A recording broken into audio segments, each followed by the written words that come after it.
Last time on Tyrannies of Dragon, as our intrepid heroes died, a lot of them.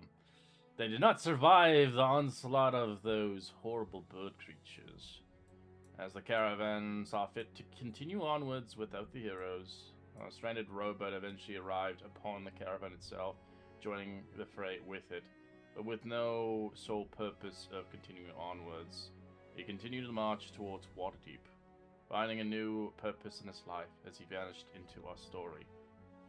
As the heroes that tried to save upon the dragons conquering the Forgotten Realms, it's still a hope and chance for many other heroes to collide. As months have conspired and passed since then, we have new heroes that arrived upon the gates of Waterdeep. The surges of conversation is being spurred upon countless individuals arguing, trying to figure out potentially what is the best aftermath of this conclusion. Many of the councils have summoned upon the Council of Waterdeep to hear upon the gatherings, as they are trying to stop the cult from their plots, as each faction joins in unity, hoping to find a solution.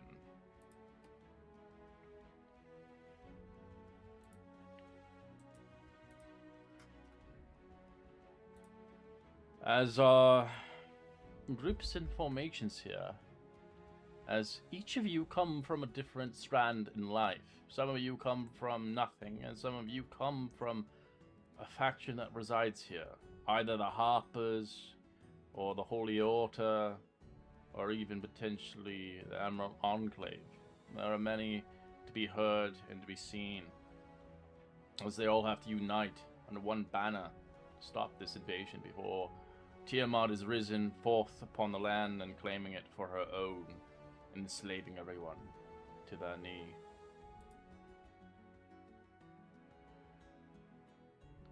As our heroes had received an animal message relaying a dispatch from Leosin himself from the Emerald Enclave.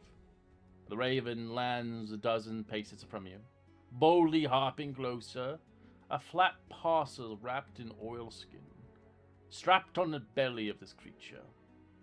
Its eyes automatically look at you for a few moments, and speaks a familiar voice. This is Leosin. I've sent the heartiest congratulations. This bird is to meet you upon Waterdeep as soon as possible. There's a scroll there that could bring you closer towards our gates. We require the finest warriors across the Forgotten Realms. Meet us upon Waterdeep, as we have to convince potentially the Council of Five to rejoice in under one banner and stop this war from happening. As Bird waits patiently for you to take the parcel. As each of you introduce your characters, where you are currently in the campaign, you can make it up as you see fit. As you remove the parcel off the harness of this creature, each of you have one. You are either in a different location. A lot of you guys probably don't know each other, as you all come from different strands of life. Depending if you wrote a story together, then you're welcome to. As we'll go randomly to our list here, as we'll go from the lowest roll20 roll to the highest on introductions to your characters, and then we'll jump forward back to Waterdeep. As our first individual, as it, I don't know how to say tattoo. I don't know. It's not tattoo. It's someone else. It's tattoo. No, it's tattoo. Tattoo. Like, yeah. Okay. It's close. Yes. So tattoo is a male elder dwarf. He is doesn't have, basically looks a lot like that picture I've got posted there, except for the top knot. He no longer has that. But he's got tattoos on his head, on his forearms, a deep lush beard, beads intertwined into it. He's got silk robes on, many different colors, and he's got a staff that he's kind of leaning on and walking to. Being a dwarf, he's about 5 foot 4, and he's about 4 foot wide. He's like a barrel. His belly's as big as his chest. He's just a huge man for as short as he is. Very thick looking, but very minimalist looking too. He doesn't seem to have a lot of adornments. You don't see any weapons on him. He's got rings and bracer and things like that, but very ordinary. And he introduces himself as Tattoo from Domain in the Cholton Jungle. That he is an order that venerates Thard Har, the dwarven god of protection and jungle folk. So his order is kind of like a Knights Templar. They walk the paths, seeking aid, giving aid to their kind. And he has vowed his protection and his vengeance, or his fist to the Emerald Enclave. He is kind of new to the organization. He has just come. He hasn't spent much time out of Domain. He is very new to Waterdeep in the surface above. What you see now is kind of rare because he is from underground. His skin is very light. His eyes are kind of pinky. So when he goes out in the sun, he always wears a big robe and stuff like that to cover him. But he vows his vengeance in protection of the Emerald Enclave and bringing the fight to the cult. All right, thank you very much. As our next person, I can't pronounce her name, but help me out. 41, please. Faerindia. Faerindia, okay. She is a drow masquerading as an Eladrin, just outside Waterdeep. And she has been tracking the cult's movements for about a little while now because they ransacked her village, and she is raring to go and wanting vengeance for her village.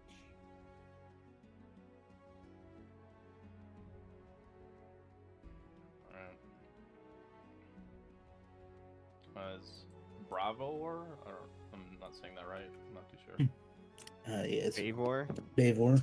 Bavor, okay. Bavor is a male orc.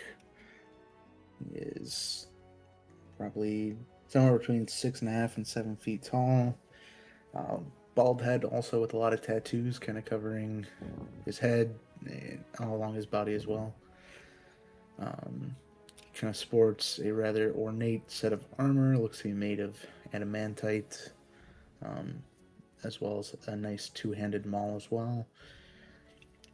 He hails from the west, the far west.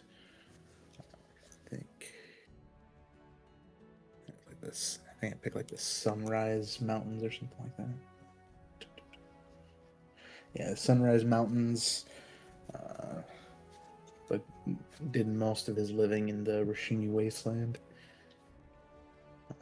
He was eventually directed to travel east, specifically to Waterdeep, but also to join the Order of the Gauntlet, which he is currently a member of, and is being tasked with looking into the cult of dragon threat. All right, thank you very much. All right, BB.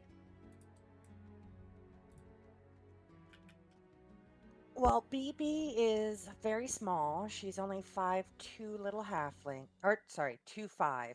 No, 2'3", 2'3". 2 foot 3 inches, barely as tall as a table. She's got this kind of intricate robe on her, but it's kind of tattered a little and a little dusty and whatnot. But you see a lot of different animal heads on it, cats and owls and hawks, and a little glint in the animal's eyes. The image is kind of pretty true that she's a little scruffy. She's got a little dirt smudge. Her hair's a little messy bun, curly, frizzy mess. She doesn't have much on her, but through the robe you might see the hilt of a dagger and a scimitar.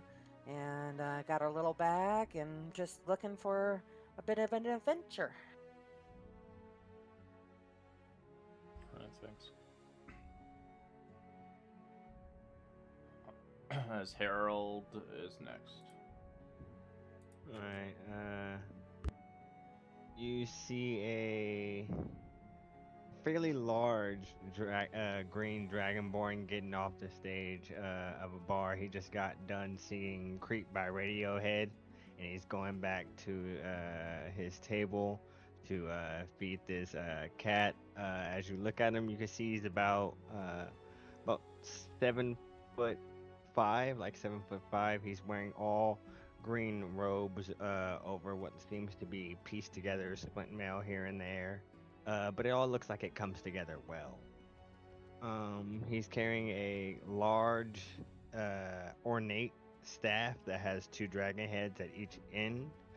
And at the what else about him? The longer anyone stares at him, it seems like the more they want to laugh at him.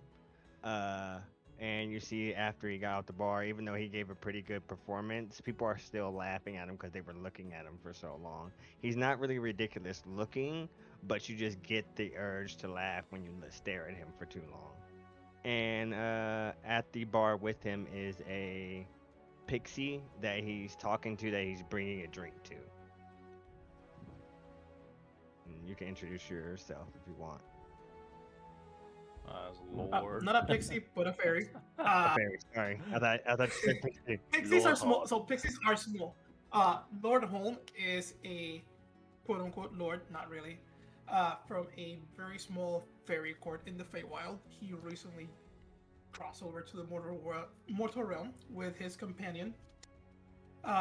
Put side by side, yes, Lord Holm looks super small. He's barely 4 feet tall. That is counting the small antlers on his head.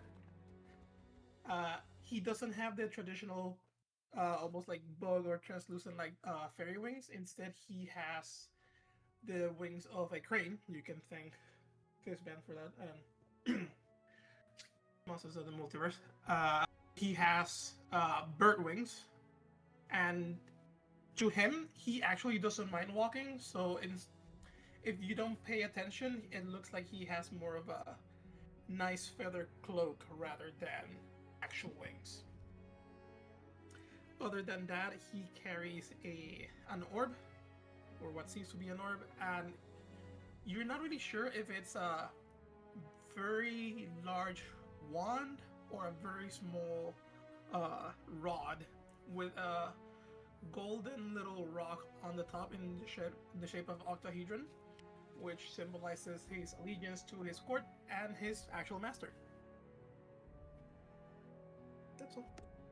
Wow, everybody sounds so awesome. Alright, as you guys had these little like envelope seals, they look like you can roll an Arcana check as you pluck them off one by one off the bird as it looks at you, waiting as you heard that voice message. As maybe you've never came across Leo Sin, maybe you've heard of his legends or such, but his little scroll kind of pops off. As for those that did not make the DC of a 10, you have no idea what the scroll is. You kind of look at it and you're kind of confused at the moment looking at it. But for those that are at a 10, it looks like basically kind of a scroll to teleport you towards Waterdeep's castle gates.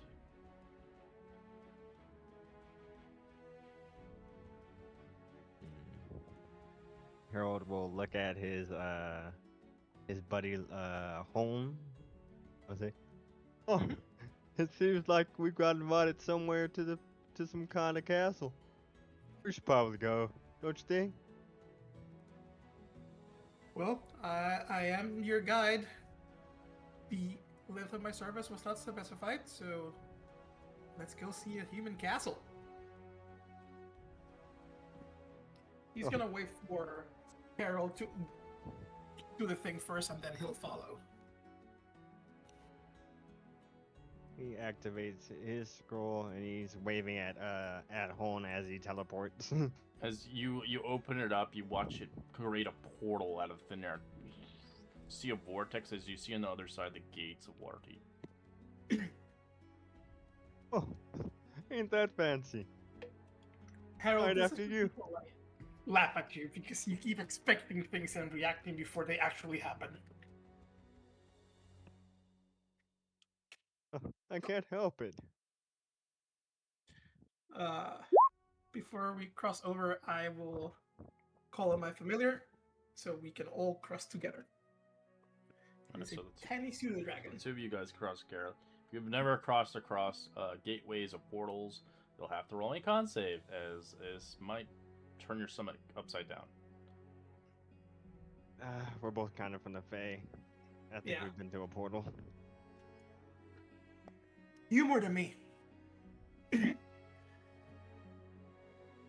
this would be my third portal. Right. You easily walk through it as the portal closes behind you as it pops.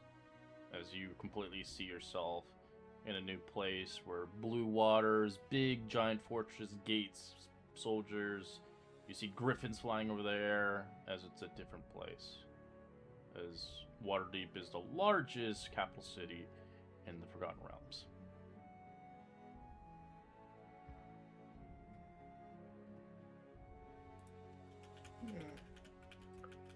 This made me miss the court dates. Oh, don't get too used to it.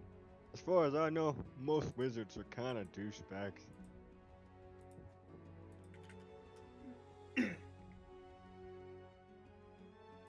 Met a few douchebags, as you called them in the past.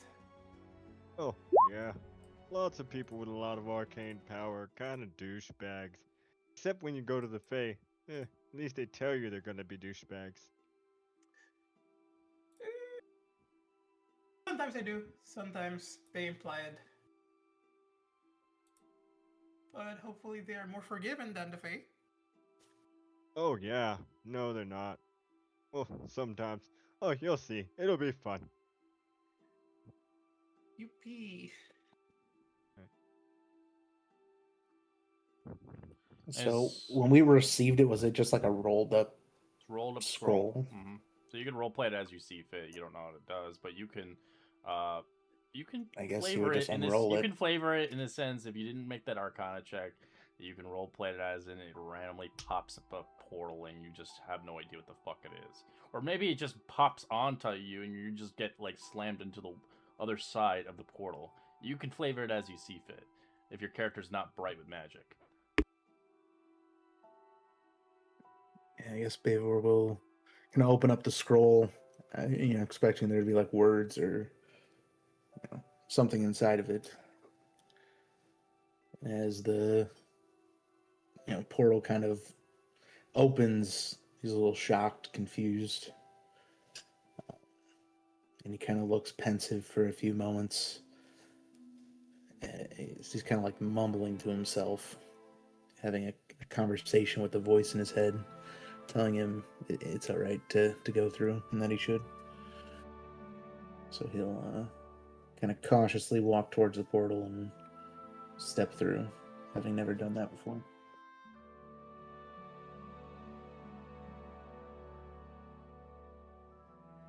For the rest of you all, Tattoo saved, or he got his Arcana save, so he opens it and is kind of startled by the portal that comes out. But he's seen this kind of magic before. He's never created it, but he's seen it before. And he's like, these shite heads can't get anything right. Making me using all this magic. Can't they just come get somebody to tell me to go? Good lord, everything's got to be magic and difficult. And he kind of grumbles, tucks a thing into a sash on his waistband and walks into the portal. Farewell, not passing her Arcana check, so doesn't exactly know what the scroll is. We'll figure it's missives from someone, and we'll open it up and be fairly surprised that there's a portal opening up in front of her. But recognizing Waterdeep's gate, she will go ahead and step through.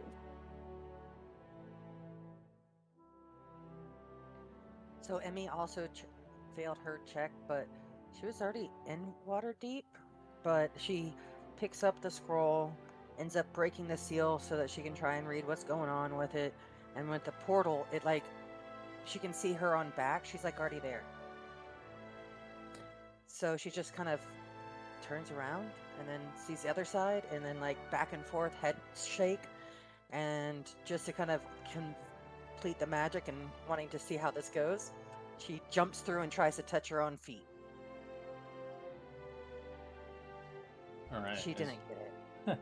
As you all pop together in simulation, as most of you guys just bump into one another, as you find yourself in Waterdeep, or those that are in Waterdeep, you find yourself in a back alley. As I did make the guys a little bit smaller for your size. Now the Holder's not the smallest guy in the party. This is great. And I'm not the biggest. Like, normally I've been a big character. You have been the biggest all this for most of this time. You're right. That is true. You're slightly bigger, BB, than a lord. Lord is considered tiny or small because he's a fairy. Are we Fairy- both small? Fairies small. are considered small. Yeah. Yeah, but like No, as in like, like more half like you. like because I'm thinking like Tinkerbell small. That's why I made you a Oh, little no, smaller. that's He a said he's sprite. like 4 feet. I'm 2 Yeah, so- 3. Yeah, so fairies. Doesn't matter. It's the same shit. You guys are like microscopically the same size, ideally. Depending if you want to be like non-existent, I can totally do this. Perfect. I will do that to her as a I don't prank want every that now and then. actually because I can't see your Fair token. enough. And then you're gonna complain when you're on ultra big maps and you're gonna be in ant size. Fair enough.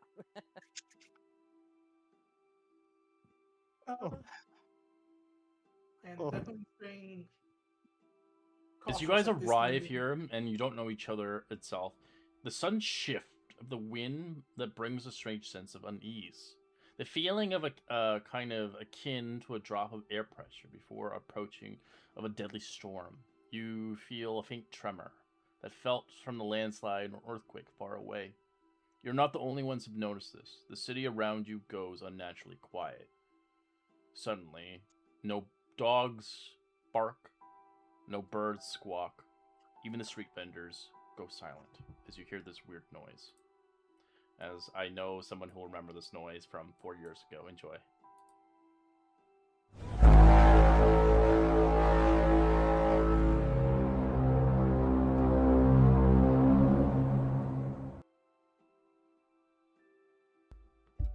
As you hear this big, loud horn noise going off, and it goes off for about 30 seconds and eventually dissipates. And it's loud. It is kind of shaking the ground and then it stops. Oh, that doesn't sound good. I will cast my once a day. No, I won't do it yet. What on It's a earth joke. was that? As you hear people kind of looking around, making sure. I don't know. It sounded like it came far away from here. Like miles. I'm going to try to, because this is all new to me. This is like one of the few times that I've been in the material realm. I'm going to try to use Druidcraft to see if I can see any change in like the actual weather that might correspond to this noise. Weather has not changed. But you can tell by the Okay, so- animals' instincts, they are scared. Are they all running away some No, certain they are all direction or just frozen, startled? frozen and splayed, and then they kind of go back to their normal routine of as a dog or a bird. They just stop, like the instinct. Those sounded like war horns or like defensive horns, like a battle's about to start. I mean, how big would the horn have to be to make that sound in a city like this? I've never seen a city with buildings this size. To make something that could reverberate across this would be enormous or powerful. Yeah, but they've got a lot of wizards around here. I'm pretty sure you can make a loud sound with like some kind of stuff. See in the distance a horse skittish as it doesn't even want to pull the rein of a wagon anymore as the guy's trying to calm her down but doesn't listen. You can see rats start to gather in large packs as they start going into the sewers together. As you also see kind of cats skittishing, running up, and then hiding away, scared. I am going to lift myself so I'm like eye level with Harold and ask him to like draw his weapons because this might be the start of something bad. Oh, I kind of agree with you there, little buddy. And he cast Find Steed. Gave you one. You have one. Yes. Yeah, you get it once for a day. I will put him out. I think he's actually supposed to be huge. Oh no, I gave you mean one. I didn't large. know you made one. Yeah, I made one. Oh, okay. Oh, it's so cute. Because it's supposed to be the cat that I carry around, kind of thing. Yeah, because this But is he's- what it was originally. That's what you would get. But yeah, and we can just change the. Just a little flavor. Yeah, we can Yeah, just it's just change flavor. the token out for it. There we go. Now it's under that tap block, but now it's just token changed. So it's like that a microphone he's carrying, or like the honey dip type I thing? think it's the honey dip. Yeah, I think it's a honey dipper. I'm kind of looking at you guys like, who the fuck are you guys? I'm just gonna stand back a moment and like observe. Yeah, he gets on top of this winged lion. He looks majestic and regal, and also still ridiculous. You kind of still want to laugh at him. He goes, As you go ahead. Sorry. we should probably check out and see if anybody's in trouble or in danger. You guys want to come with me? And he starts going with on top of his mount through the thing. I'm going to call my familiar, Glimmer, and we are going to follow you in the air.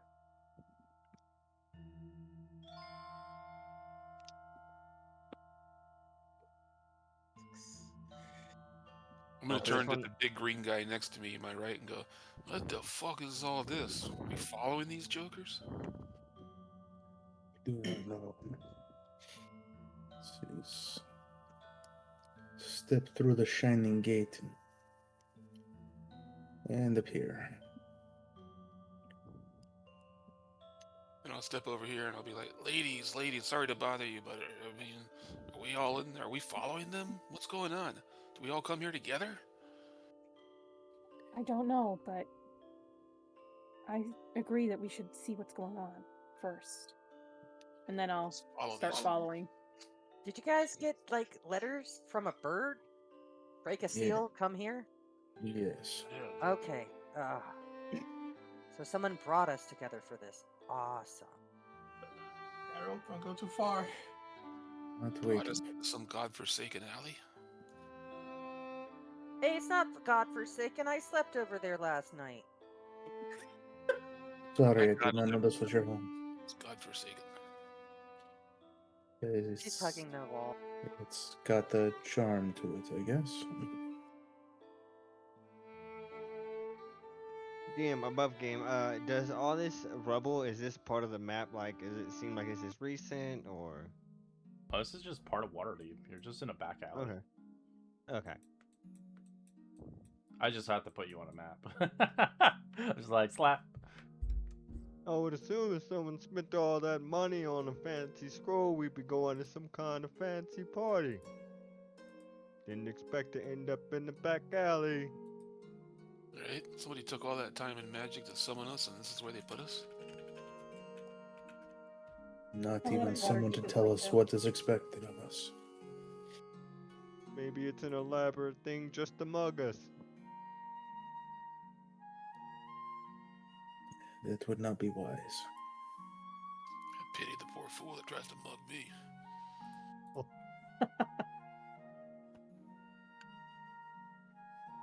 Oh, so Pretty you cocky. guys are the. Beat him with it.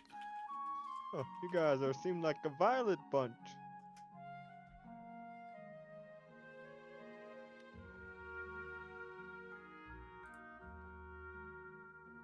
Death is part of life. I put on my aura, and you guys feel a little bit more at ease if you're within 10 feet of me. You consider them your friends? That's the question.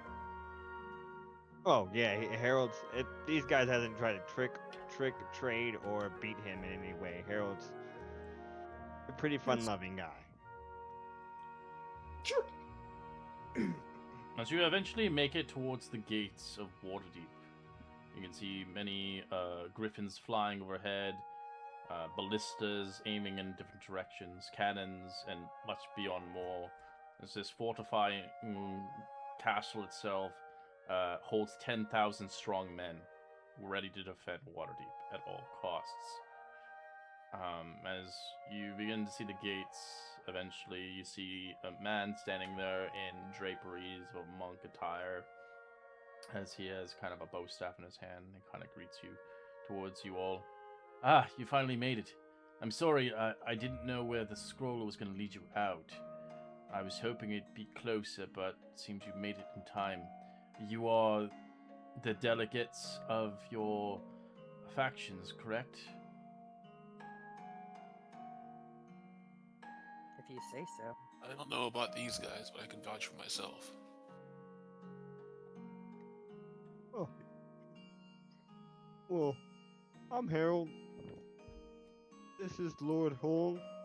He's from the Fae Court, and he has some questions for what's been going on your material plane. I just wanted a ticket back.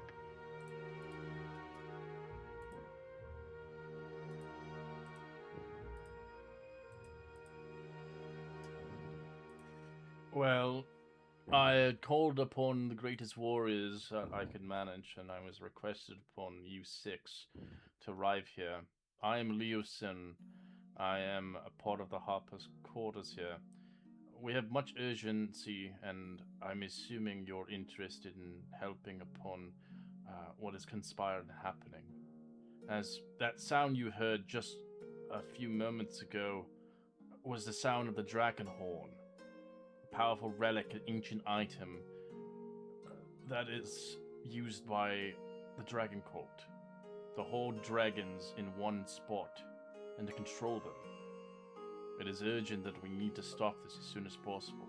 The council wishes to talk upon this meeting forth, and I am hoping you would take obliged upon this quest, as many have tried, but many have faltered and failed.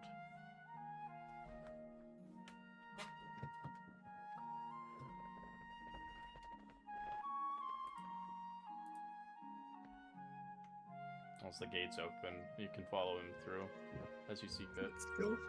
Let's go lead this council. I will follow quickly.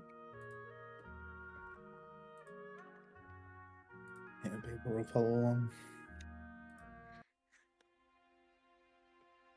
I got my dagger out and I'm cleaning underneath my nails and kind of looking at y'all and like, okay. And I'm just like, following. As you guys I've got that, go ahead. let's say I've got that yokel in New York City look. I'm looking up at how tall these buildings are, and I'm running into the back of people a lot. I'm just amazed by how tall these buildings are.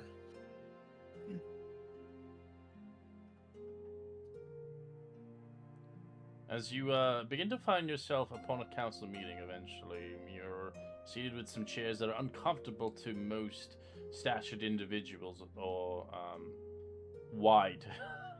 For those that are small and petite, your legs dangle from the seat, as you cannot reach the bottom. As you're offered some refreshments and drinks, no alcohol here, of course, sadly.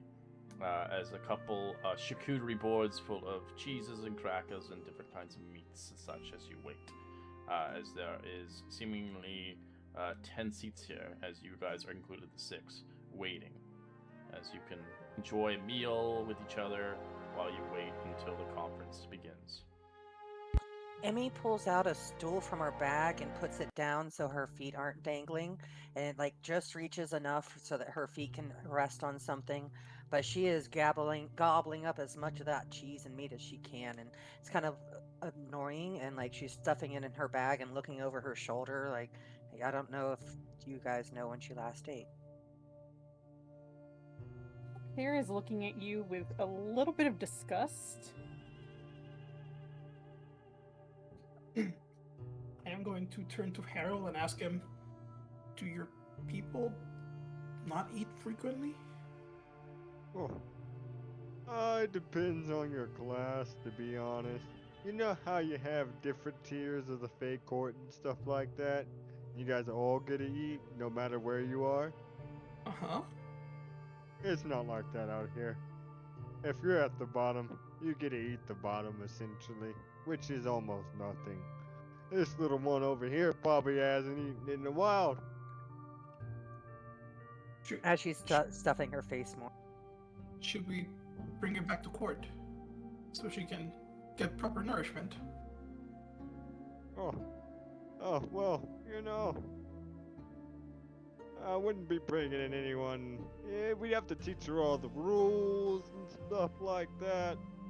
Remember how long it took me to get my hang in there?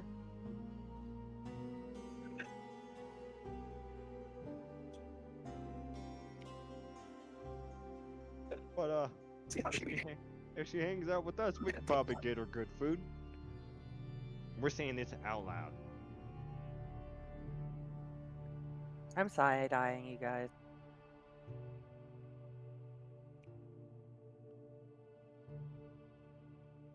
Oh, you Lord, gotta it's try hard these to hear cheese you. and I see you crackers. lighting up, but we don't hear you.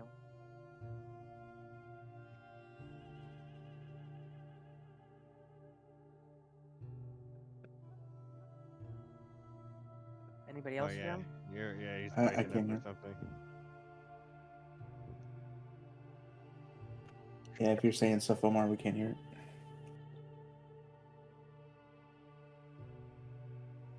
Yeah, it's something with your headset. No, it's the separate mic. Oh, Okay. heard that. Just unplugged it and switched. I think the cable that I'm using for the As the spare doors microphone is eventually dying, open so- up. Sorry to disturb your conversation, but we have much to discuss. As you see a woman arriving there named Dala Shimbal. I won't give you the name here, but as you also see Leos in there as well. As the noble herself speaks forth. The disturbance that has been sensed across the Sword Coast is the Dragonhorn, an ancient device whose sounds alert the dragon across Faerûn. A great event is unfolding. It is impossible to say what the sound means, but the dragons hear it clearly, and it will eventually answer its call. As you begin to see kind of like sketches and such. Ideally, there had been some information about it in the old libraries and archives of old about this item, but no one has ever came across it in thousands of years. It is ancient and old as the dragons themselves. Some even say it was made by the dragons themselves ages ago to control them. As I'll show you a picture of what the horde would look like and how big it is. God damn. Oh, the super horn. Does that Sweet mean Jesus. like all dragons or like just the bad ones? All dragons.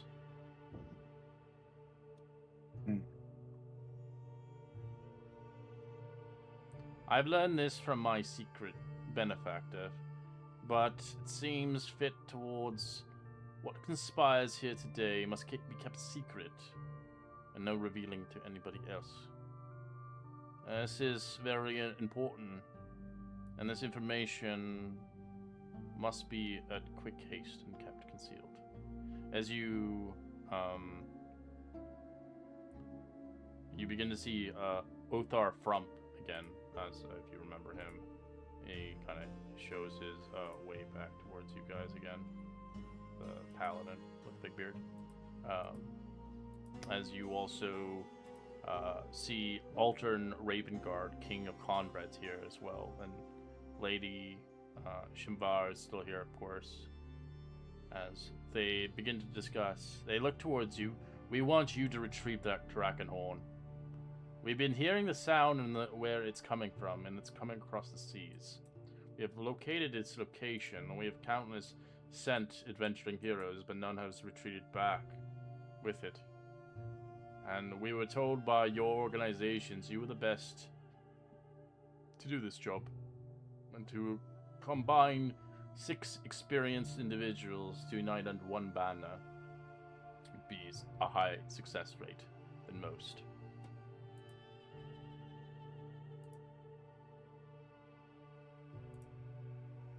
Depending if you do not wish, you are welcome to leave. How are we supposed to drag a horn that big? It is a magical item. We believe it can shrink into size. Be carried properly. But whatever creature that is holding it prisoner, we believe it's one of the dragons. One of the generals of Tiamat.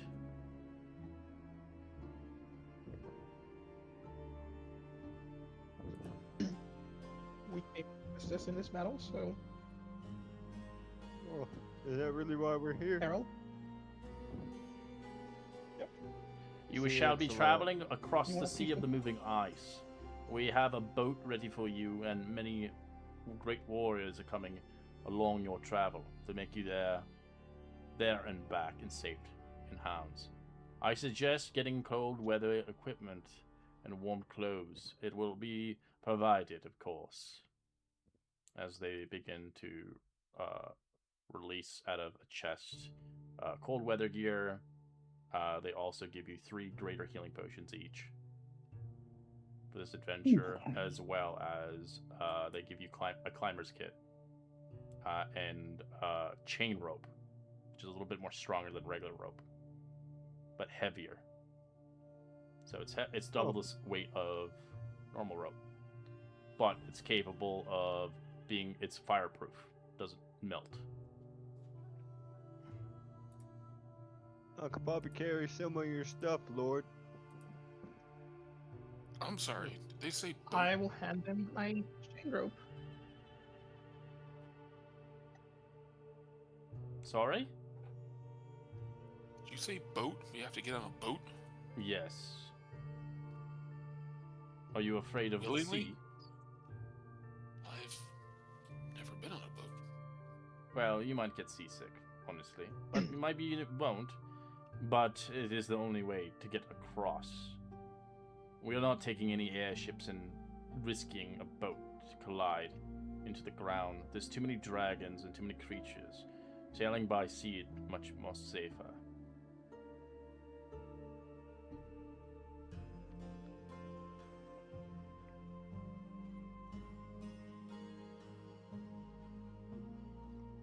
That's just fine with me. Confirming we're getting the cold weather clothing from like Icewind Dale. Yeah, basically. You're just getting the coat. You're not getting the extra foot stuff. You don't need the crampons. You don't need any of that shit. You just need some cold weather stuff. I get it. It's just an item I can drag and drop. So I was just making sure that was okay. Yeah. Or you can write it or somewhere in there. So you can add the chain if you want in your inventory. It's just double the weight than a normal rope. Get 3 greater healing potions each, so enjoy that. You don't get paid for this Greater? job. Greater, yeah, not regular. Greater, because you're higher level. So it's 4d4 plus 4 instead of 2d4. So as an action, it would heal your 20 HP instead of 10. Nope. And you're not going to get paid for this, obviously. You guys are. Sorry. You get paid for whatever you find there. But they want you to get that horn ASAP. Before it's too late.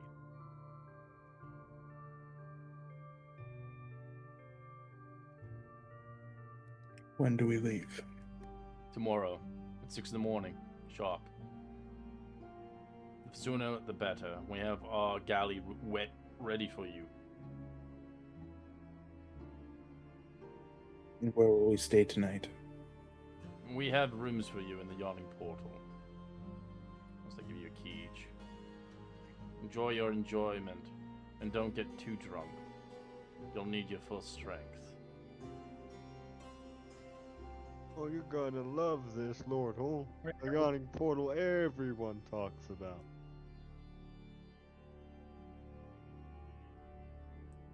You may. Sorry, Harold. We'll have to be on our best behavior though, so no You can partying. see the rest of them leave the council. As you see Leosin, we're counting on you. I did not talk to your superiors for no reason. I hope you are not going to fail us. I don't know if we have many other heroes left upon this world who is willing to risk their necks. once he leaves you. As long as I can kick some Cult of the Dragon ass, I'm in.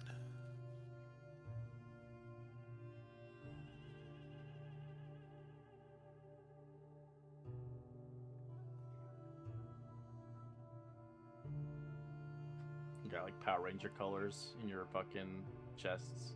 Pink, yellow. I'm stuffing like the last of the fruit and veggies and whatnot. Oh, into it's a my bag. platter. Yeah, it's enough for for 6 I tip it people. over into my bag as everybody's leaving. All I'm the right, last one you out the just- room. Just, fold the bag up. Yep. Were you talking about my border? What? Oh, never mind. Never mind.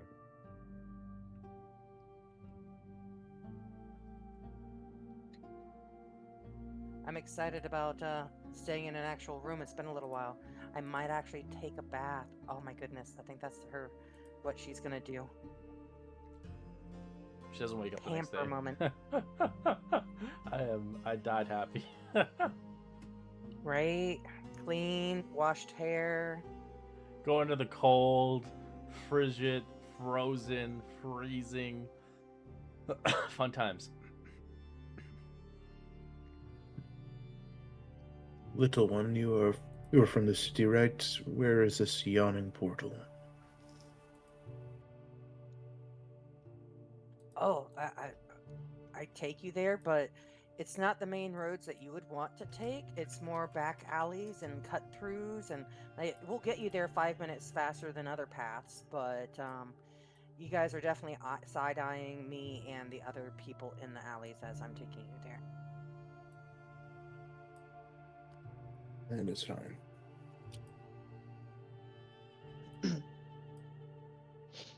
You don't actually get to the front of the yarning portal. I bring you up to the back door type of thing. This is where she's used to entering.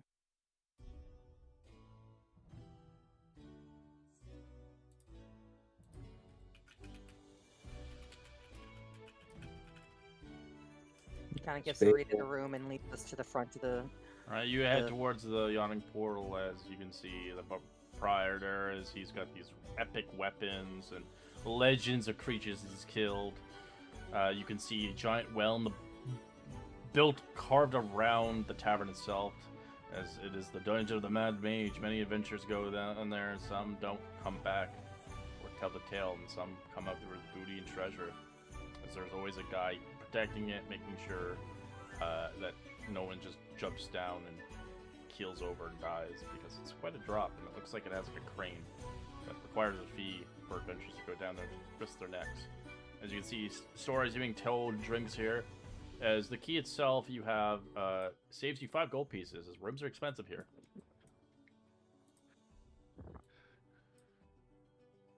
Seems like you got the ensuite room with the tub, nice silk robes, and a nice king-size bed. But food and drink is obviously splendid here, as you see fit. All of us have a king size? Yep. If they have karaoke, Harold will sing "Creep" by Radiohead. Is that the only song he knows? Very He knows specific. all the he knows all the Radiohead songs, but he likes "Creep." That's dangerous. I'm a huge Radiohead fan. Play some national anthem.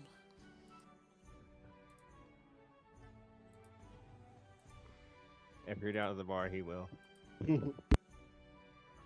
Idiotech.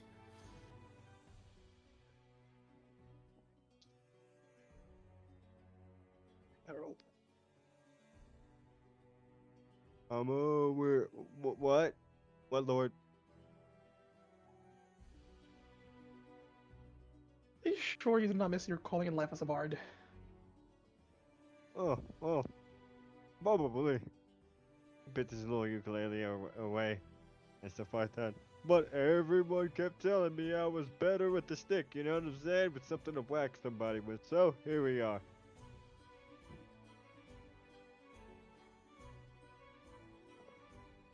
I can't The fuck?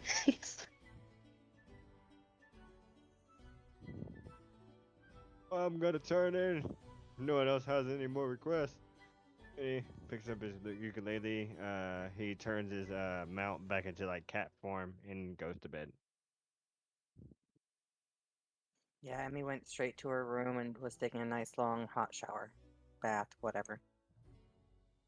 Fear has done the same.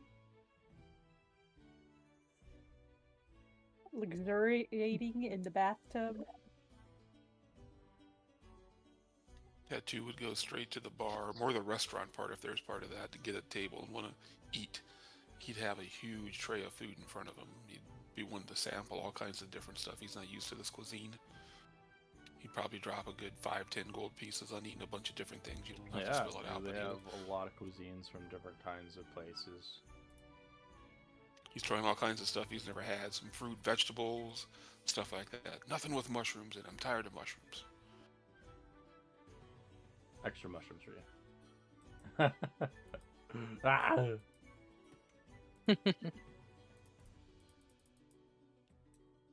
Yeah, baby, we'll eat a quick dinner and then go to his room for the evening. Alright.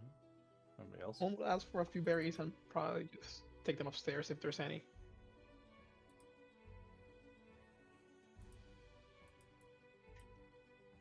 Thought there was food in our rooms, like No, another there's charcuterie no board. food, no. Oh, okay. No order. Nah, she would have gone up, had her little bath, and the bed is way too big and kind of freaks her out. So she's gonna get under the bed with the pillows and make her own little spot there, but like slowly eat some crackers and cheese and like think about the last few hours.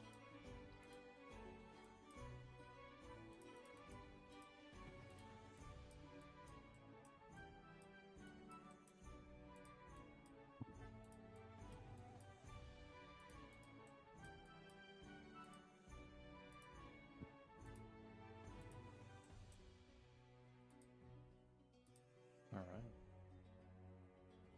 As you guys get a long rest, replenishing yourselves once more, feeling revitalized and feeling a little bit more ready to go upon the voyage across the Swords Coasts.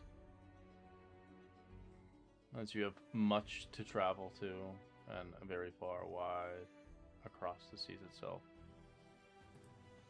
As you begin to kind of wake up upon the day, it's bustling, hustling here still in the day. As you're waking up basically at 4 in the morning for some of you, or 5, as you have to leave by 6.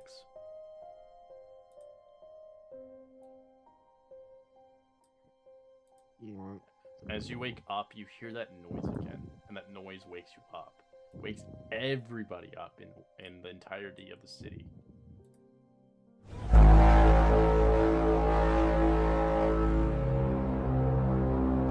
Can we determine if it's been like 12 hours or 6 hours since the last horn blow, like it's every 6 o'clock? You'll have to roll me a history check to keep count on that. I'll try. Fail. It's too low. I think she was too hungry. Giving her a belly. The only thing we know is that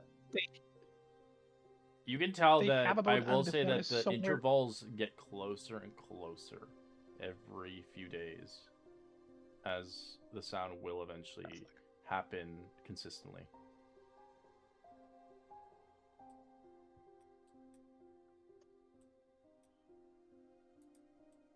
It's alright. What did you want to say? I cut you off. No, I'm just wondering if like the only thing we know about the horn and the noise is that it's coming from somewhere. Somewhere in Up the north in in the open ice waters. region, yeah. And calling all dragons Okay. to it, so there's probably going to be some dragons around. Maybe. Well, they said that it's a dragon general, so there's gonna be at least one dragon kin. Yeah, it's no point Assuming. being a general of nothing. Oh, it seems like we've got our work cut out for us, guys. Hope you guys all got a good night's sleep.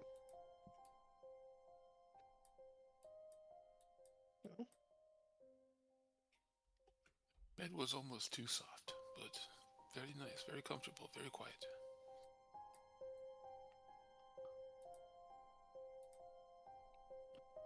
Yes, not something I'm used to. Me neither. I'd kept my old habits of waking up kind of regularly, kind of checking out things, making sure no one else was in the room or near me. Every door down the hall that closed and whatnot.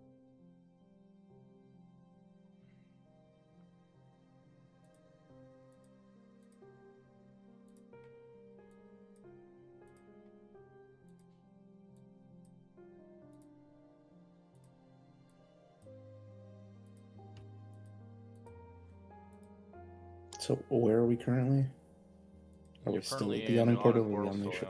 no, you're just preparing yourself, getting your clothes on, getting your last meal. The yawning portal, serving some bacon and eggs or whatever not they got. If you want some food, it'll be 2 gold for the meal. It's pretty hefty, but you do get a pretty hearty breakfast. I'll pay the Do they 2 have, gold, but like, take half of normal it in my rations bag. to go? Your bag, jeez, your bag's gonna stink. Have a bag within the bag within the bag. Stinky. Does food go bad in the bag of holding? That- Or does it stay the way you put it in? The bag of holding, it will decompose it gradually. He's got one of those The food aluminum still foil goes fast, swans just in slower. there. A food saver vacuum pack. Like, Yeah, if you there's put no something air, that's like preservatives or anything like that, it'll last forever. But if you're just putting like half-eaten sandwich, No, I'm putting like an apple and the bread. yeah. Or So the within a few crackers. days, it's still good. But if you forget about it, it will mold in there. I get that. Yeah, 2 orders, 2 breakfasts, order a savory one, kind of a sweet one. So I'll get the bacon and eggs and some waffles or something like that, and cover it Okay. all in syrup and eat it together. Oh god, I want them now. Waffles are so good. You may be hungry. It's good cold weather food. Yeah, you want to eat a lot of starchy stuff or a lot of carbs.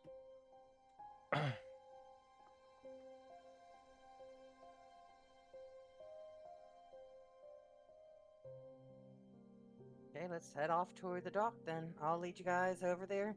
As we're walking, you see her grab like little bits out of her bag, just slowly munching like trail mix.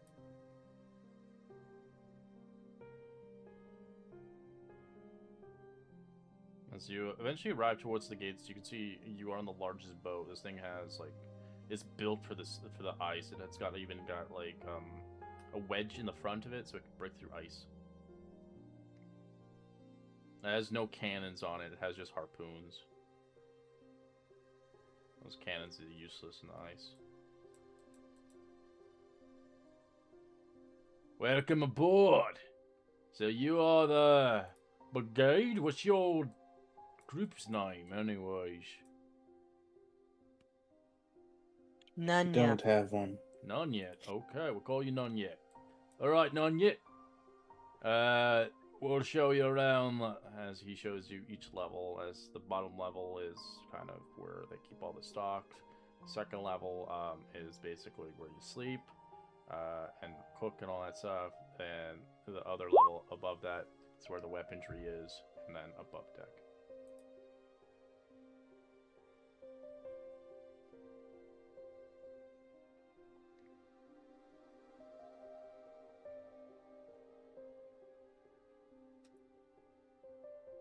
Well, we be traveling far north, beyond the spine of the world, above even Icewind Dale. The ice of the sea of the moving ice. Gigantic icebergs, wandering aimlessly, like sea. We'll be smashing and grinding our way through the brewery cold, of course, and sea spray.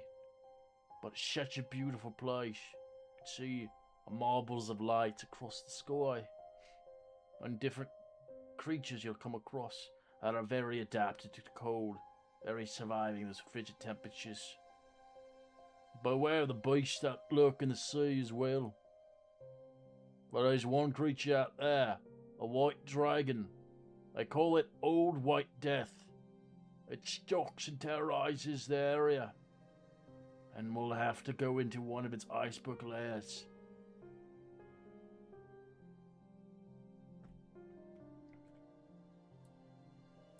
Oh, we're gonna have to go under the water? No.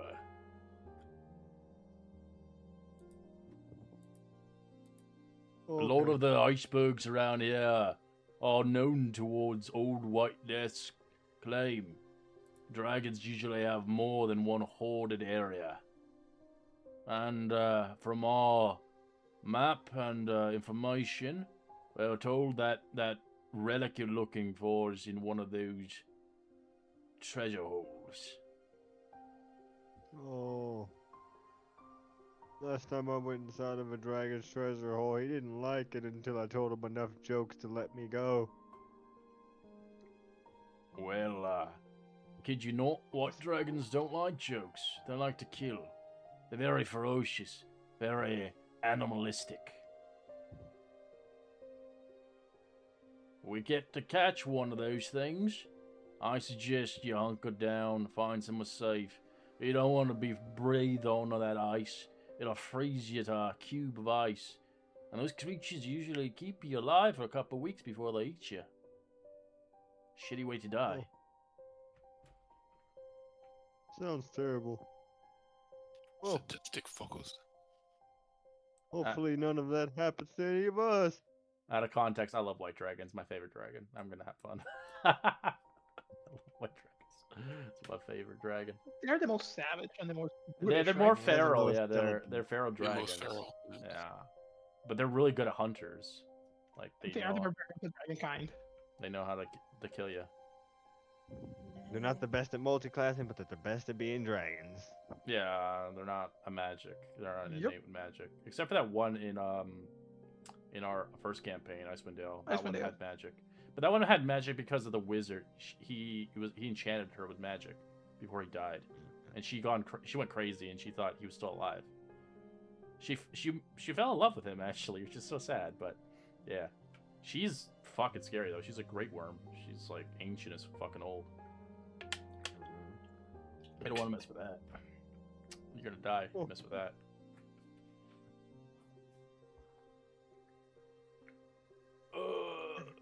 But anyways, right, well, you're gonna have to get used to the sea life if you've never been in the sea.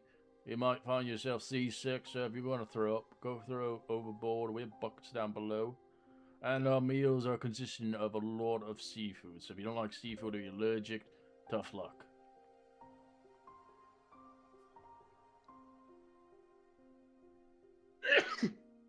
What's the Sorry. D100s for?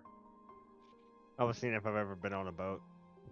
Oh, Ditto. it's usually a con save, but for the throw up. But I don't know if your character has. I or think not. it's like trying to figure out if he. Oh, well, I don't know It's the ever been- D100, so I just. Holm has never been on a boat. Yeah, I was just rolling to see if I rolled low. I've never been on a boat. If I rolled high, I've been on a boat. I've never been on a boat. All right. And I kind of read between the lines and I said the same Reasonable thing, but level. I have. Oh. Well, this is Doesn't a, mean you can't get seasick. this is a high class boat. This has 4 sails on it, so this is a big boy. First time on a boat. This is gonna be exciting. Well, you're lucky to ride with us. People usually don't get a freebie or riding on these galleys. You usually pay about 500 gold pieces a day. Oh, Sir Tinkles has to see this. And he makes his cat come out. It's just his little boy, but he's just going around.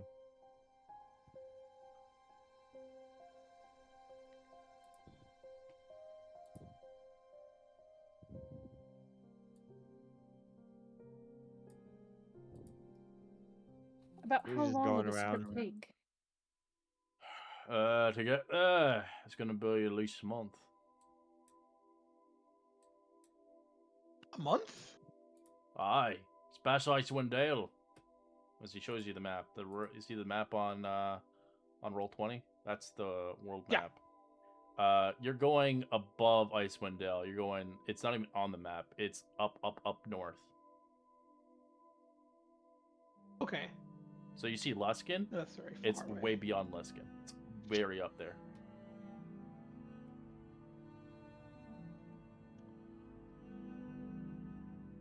Oh yeah, because it's in the sea of moving ice. Yeah. It's where a lot of the frost giants live too.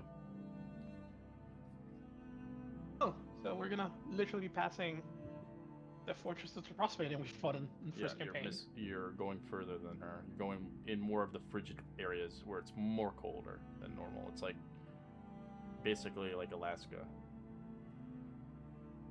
Oh, cool if we brought back one of our Oh, characters fun. from that campaign. You see a frozen person. Help me! I think we survived that campaign. Well, Icewind Dale happens. Yeah, we did. It happens a couple years before this campaign, so you guys were never there yet. Some of you guys were never introduced, and some of you guys probably lived there. I don't know, depending on what you wrote your story. I'm still in Neverwinter. All right. As you continue onwards with the venture, the thing breaks away and begins to sail across the sea itself. I'm not going to go too crazy about any like water encounters or traveling through the ice and snow, as I'm not really a big thrill of random encounters on a boat. I already do that on my Wednesdays game. I don't want to do it in this campaign as much.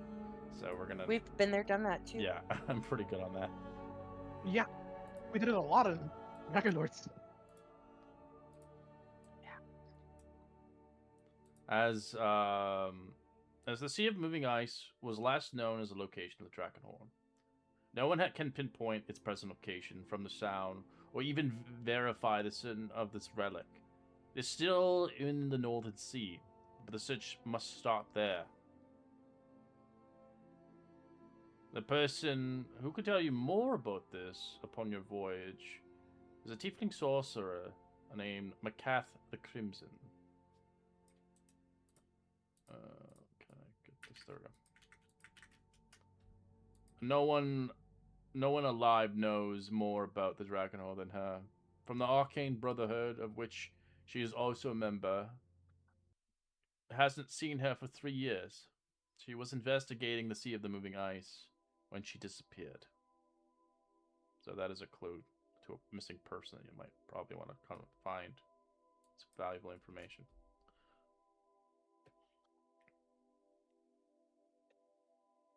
As you hear a lot of a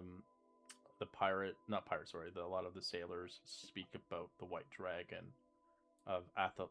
I can't even say its name, but they call it, obviously for short, Old White Death. It haunts the seas of the moving ice like avenging winds, personifying a brutality and savage of its kind. The Old White Death is a solid ally of the Court of the Dragon. It is counted in the presence of the Well of the Dragons, when Tiamat made her triumph return from the Nine Hells. I believe this dragon's the chief of this court. We believe it's in the remote peak of the Lone Fang Mountains. It maintains a number of small layers, though, in that icebergs, drifting within the seasons and the tide, as the Sea of the Moving Ice is always continuously moving. We have found a location of an island. In dragon speak, it's Othergard. I don't even know how to say it, but I'll just give you the dragon. That's the dragon. But in English, it's called the Island of Eternity. By the local tribes known as the Ice Hunters, because many enemies of the Great White Death has frozen into the icy walls of the berg, hollowing the interior of this place. In addition, of course, the size of cunning ferocity, this dragon wields a spellcasting power beyond belief. We didn't think wet dragons could do that, but this one could. Power and blessed by Tiamat herself, some believe. And makes him a particularly dangerous foe. More than centuries ago, during one of the cycle periods, the draconic violence known as the Rage of Dragons Old White Death joined dozens of other dragons attacking the host tower of the Arcane of Luskin. The assault toppled the western arm of the tower as the Great White Death had scooped up a numerous items of magical importance to the power, including at least 3 rare spells, possibly recovered. Those books is part of what drew Makar the Crimson towards the Sea of the Moving Ice. Though the Old White Death, its iceberg lures to serve as a primary meeting spot ground for him and his mate. We believe the mate is an ancient dragon. They call it the Great Worm. It thrives in Icewind Dale, as you guys know it, as that one I can't pronounce, that big name. She's aware of the cult's activity, but has been reluctant to join forces with it, as it seems they can't commit to one goal. Seems that large dragon serves a greater wizard. Some say that wizard's dead, though, strapped upon her back. But she believes she's miraculously in love with it. She has never accepted his death, supposedly by rumors speaking legend lore, of course. They believe she still speaks to him, even if he's dead, like he was alive, potentially. Well, we don't really know beyond that, but we're lucky enough that we don't have to deal with that great worm. But we hope that we can find my cat's crimson, hopefully, and get to the bottom of this, and hopefully, potentially, finding a new home. As the Arcane Brotherhood itself, though, legions of mages based in Luskin are fable of the host tower of the Arcane, of course. The Arcane Tower is a rather academy, best of the brightest mages of Faerûn. Only the most promising are accepted as members of the Arcane Brotherhood. Only members of the Order can study in the host tower. As this Makad the Crimson was one of the best and brightest, she journeyed upon the host tower seeking admission. Her knowledge of dragon lore and draconic relics was already vast, and she wanted to know more about the dragon's magic, even though she gained her access to accumulation of laws of the Arcane Brotherhood. Makat concluded some of the questions could be answered by only the dragons. Dragons questioning magic that was stolen from the host tower during the Rage of Dragons could be the answer towards this white dragon. We were told that Makat set sail on an expedition to learn those answers, but 3 years ago, and it hasn't been heard since. But from what we heard from the Fates and from the report from Dala, Makat reports her progress of the host tower by the way of sending spells. Her last report spoke of seeing ice hunters paddling their sealskin boats towards a huge iceberg, a flattened plateau across the surface, but rings of ice peaks. She was intended to follow these ice hunters to investigate the iceberg, but after that, no more reports came. In attempting of finding Macath, using the scrying or other magical means locating her ship, adrift heavily damaged. Some of the ship crews were slain, but no signs of the tiefling sorcerer was ever found. Moreover, the dragon was powerful enough, no doubt protecting against scrying magic, of course. If Macath is still alive, she might have some additional lore to share regarding that Draken Horn, and maybe the Arcane Brotherhood could be most grateful to have her back. In tribute, of course.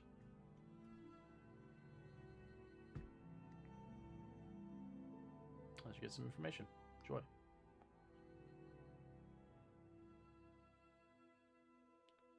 As across sailing the seas itself, you guys can roleplay that as you see fit. If you don't wish, we can just skip forward ahead and continue onwards.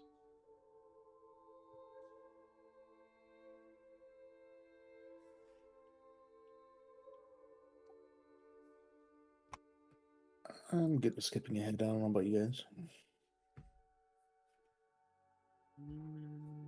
I'm good with skipping ahead. I'm good. Setting across the sails. In the Waterdeep, you are outfitted in cold weather gear, including snowshoes suitable for traversing deeps and drifts. Passages towards the north of the ships are built at a ply in water of the sea of the moving ice. A frost skimmer is captained by a human or male himself, a half-faced individual. Across this travel itself, it will be quite experienced sailors across this place. As you begin to see your boat disembark, this giant galley you have, eventually getting to a certain point. This is as far as we go. You'll be taking the skimmer that way there. As you begin to see a light longship being bombarded to the ground. We'll be here while you wait us. Our ship won't survive the ice. Those icebergs will tear our boat to smithereens.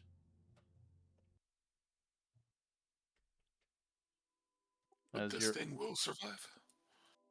should.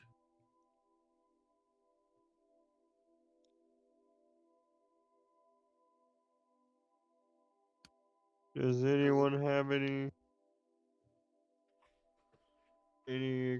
experience driving one of these things? You'll have a experienced sailor or across your view as you see a man of a brave explorer arriving towards you, Lortash, as he will join you upon this voyage. As you can see, this frost skimmer is a longship. It's shallow draft driven by a single sail and oars when necessary, of course. Combined with the wind and oar power, that's all you really need to break through the ice packs. As it's light enough to be lifted 40 crew members, enough to cross the ice in the hem of this place. As you can see, a lot of crew members, they're just gonna put you on that boat instead. It's being crewed as is. You don't have to do squat. Okay. But it is very cold, and it does not have multiple levels. Oh. Oh, I wish it wasn't so cold around here, guys. And you see my aura switches to resist cold.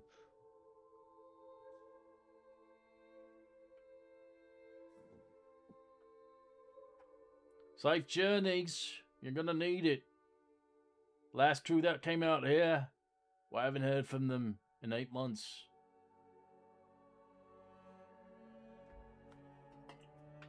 Was that meant to boost our confidence? Let's see.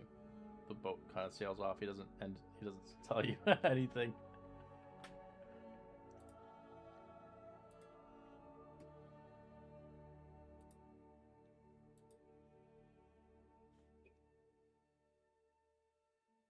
So you can see in the distance as wildlife kind of happens in your view. You can roll a perception check.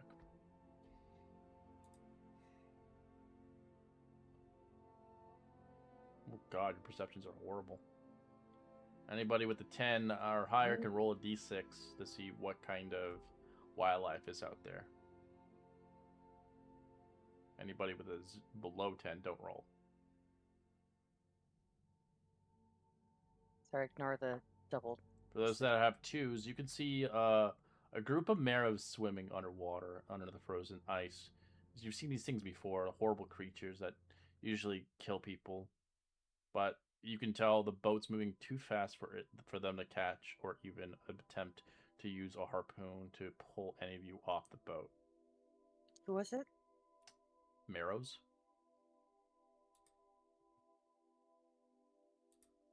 I'll show you a picture. Those guys are really trying to get to us, aren't they? You sound like Pamusol from like Critical Role. Energy. Yeah, he does, Ken. 3. For the people who got 3, you see polar bears with their little cub and such on the ice, teaching it how to hunt.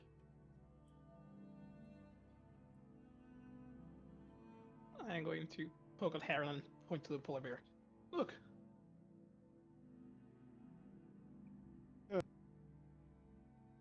Remember that guy that could talk that had all those bees and the honey, and he's talking about some dude called the Bear King in the Feywild. It's a bear that can talk. I wonder if this one is also a subject of the Bear King. Oh, he did have a lot of different people under him. Yeah, he had his own little court in the summer. For those that have a 5, you see ice hunters in the distance. You see a tribe of 12 of them currently hunting in the waters. Very nomadic Viking kind of vibe.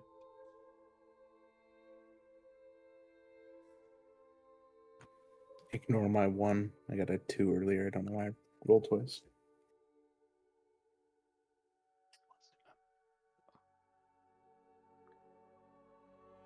And for people who got 6, you see more ice hunters on fishing boats. You see 12 of them as a group of them are fishing. They look at you. They don't salute you or anything. They're very careful, very Icewind Dale kind of vibe. They're very conscious of themselves. If you're not a part of their people. As after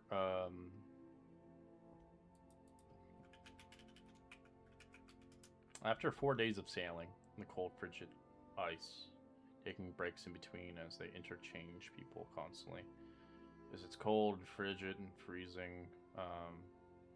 Your nostrils kind of freeze a little bit. Maybe your beard kind of turns a little white. Your eyelids kind of get a little. They kind of hurt when they kind of try to close your eyes. But you manage to kind of suffice across it, breaking through ice chunks and such. On the 4th day of journey, you are sighted upon seeing an iceberg in the distance. It's a massive iceberg. It's matching the description of where Macath the Crimson had ventured. A flat expand and rising into a jagged peak, and the other leading in the sight in the distance. As you head there upon the night, as the night cycles here are long and treacherous, between 14 hours long in a day, with only a short amount of hours of light during the day. As well, take a quick 5-minute break. We'll be back in 5 minutes as we hit landfall.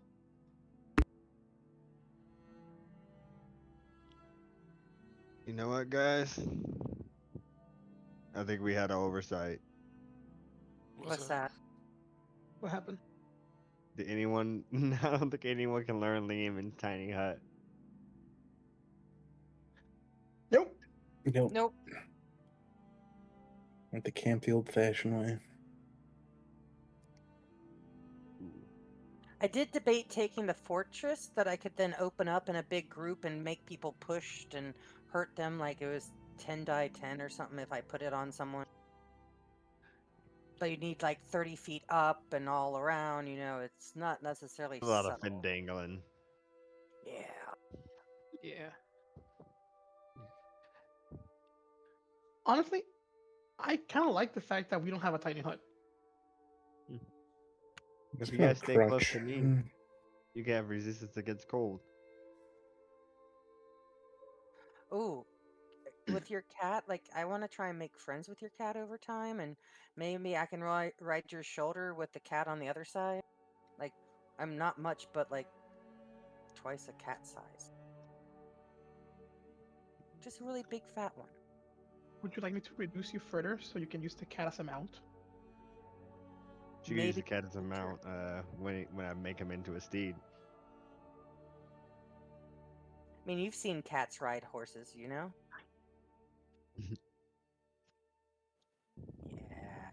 I think the Janji. I think this Yeah, is you the can get smallest character I've ever made. You can get closer to the cat. He seems way more intelligent. Like his eyes seem way more intelligent than Harold's do. No bar. Would have probably picked up on that and approached him as an equal, not just an animal. Hey, he would have liked you to sniff you, jumped on your shoulder. Man, he's Oh, like half my size. I don't know if I can have him on my shoulder. I'll pet him. Maybe give him a little bite of cheese when I'm having some. he'd enjoy that. Yeah, I'll make other friends. Like, I can't carry him.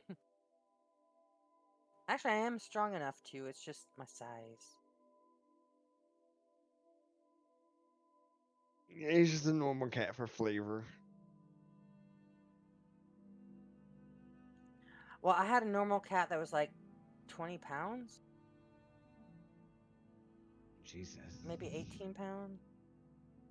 He was a big boy, and yes, he did get fat. I had him on an auto feeder when I was young and wasn't home much, like in college and stuff. So I'd just like fill him up for like 3 days and just leave, and he would eat.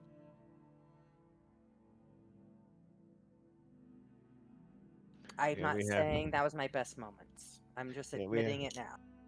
Yeah, we got our three-legged cat. We got her on a special diet because I know she'll get fat, and I don't want her to have like hip problems when she gets older. She only has that one back leg, you know. Oh, three-legged cat. That's awesome. Our I was gonna dog has forget. Go ahead. having hip problems that we actually use a towel to hold him up while he eats so that he can stand and eat like he normally has. That he has the hip dip. He's like a shark. If he's Oh, moving, he's fine. If he stops, his hips start falling. poor guy.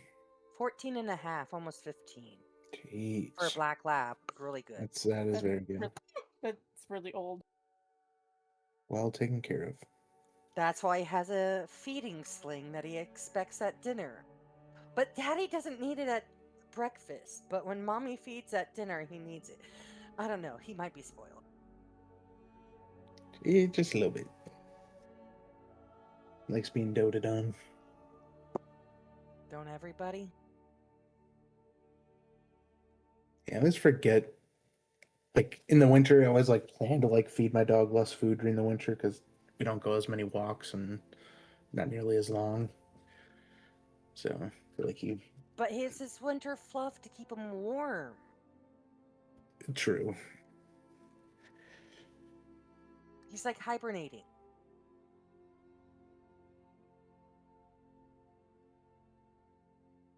Yeah, I guess you'd see that.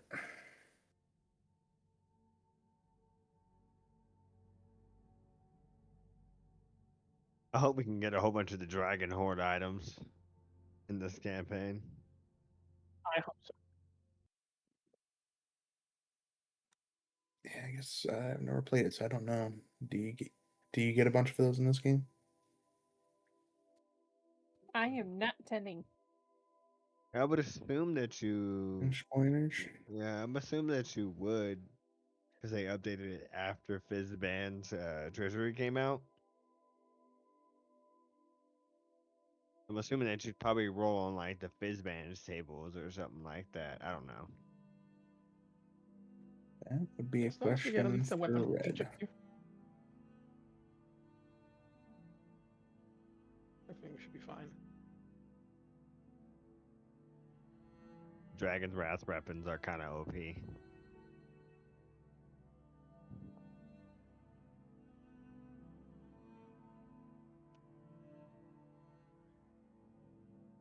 To be fair, I'm okay with not getting anything overpowered. Because then one person would just outshine all of us. I'm a paladin. I want to smack hard. Same here. Then we got a monk and a rogue, so hopefully we can come in, do our damage, and get the hell back out of there and let you guys take over. I'm just here to do shiny things with my hands while everyone is at the front.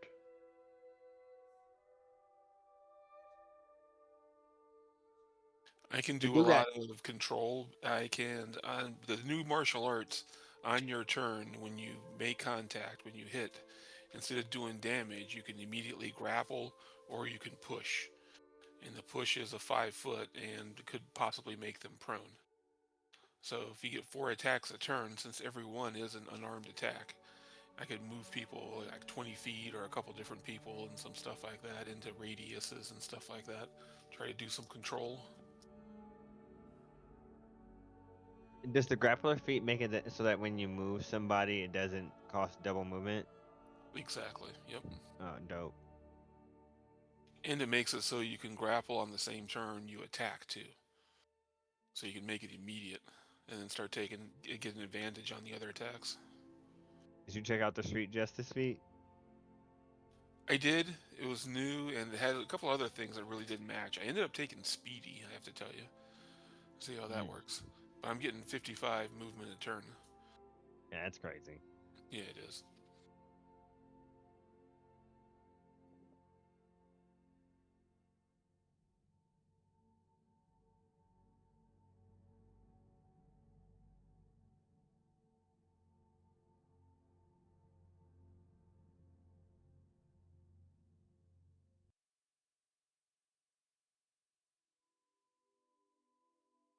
Sounds like everybody else is excited about their new characters. I know I am. I think we all are. I'm great. Yeah. Dudes, This I have Herald's. True Sight. Oh yeah, True Sight's gonna be great. As long as no one You have True flashbangs Sight? you. Yeah. Then totally true. So does anybody not have dark vision? Currently, I don't because I had to go for performance and persuasion. All right, when you cast your light spells, you're Wait, persuasion and intimidation. oh Make I sure do you're have like light 10 feet spell. away from me. yeah. If you cast your light Yeah. spell, it will blind her if she's within that 20 foot. No, it's 5 feet. Oh, 5 feet. 5 foot of bright light. or Yeah. something I like that. do plan to stay on the back. So I I'm think going we to be should in the fine. middle, so we could just need a little buffer between us. That's all.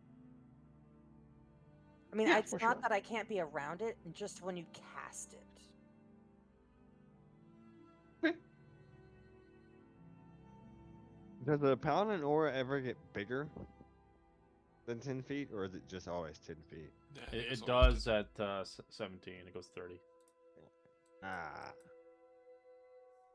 30? 30. yeah, that's my first time playing a paladin. I love the aura feature. Yeah. All of them seem so cool. They got nerfed, but with my house rules, they're not so bad.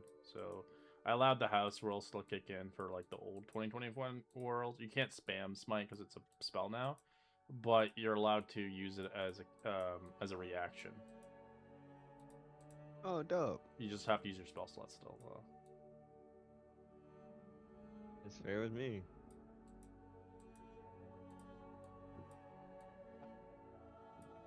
Frees up my bonus action for a lot more. But it's still once per turn, correct? Correct. You have to use your bonus action to do it. Your bonus action is now your lay on hands is now instead of action.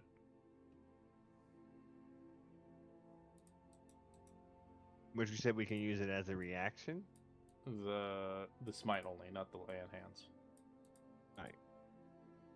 Okay. Alright, cool.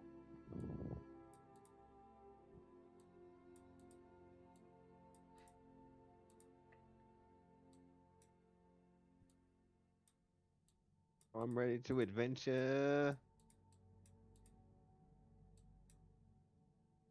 Oh, blasting. Emmy's like totally cold and like huddling up against Harold if he has that warmth going. That I am very close to where the cat is. Yeah, he has it going on. Uh, He doesn't like being cold either.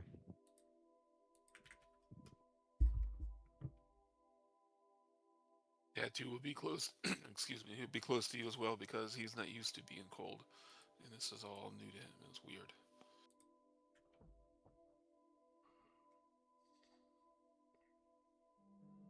As you begin to see That's White one Death's perfect. iceberg layer rising from the sea from the floating island.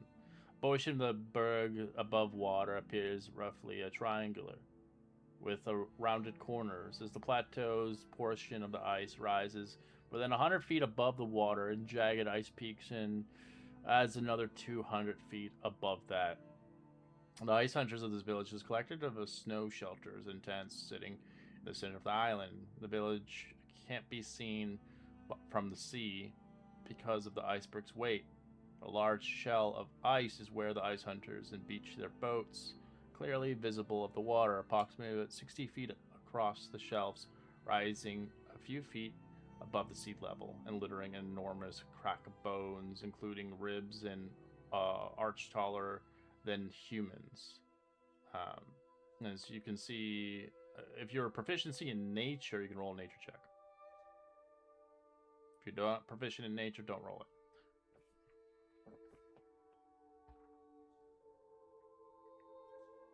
So you can tell by the bones itself, they're like Except whale for- bones and huge, like seals. As if you want to spend a few minutes to examine the bones, you're welcome to.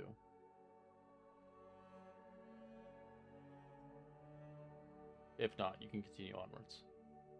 As you disembark off the boat eventually, as we'll stay here. We're not welcome by those savages.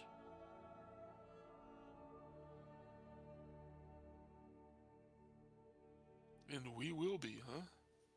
If you somehow convince them. The last folk that tried, as you can see in the distance, you can see the last crew is frozen in ice. What do they value? What would be a good trade from us to them? We don't know. Usually the tribe hunters want to know that you're strong enough.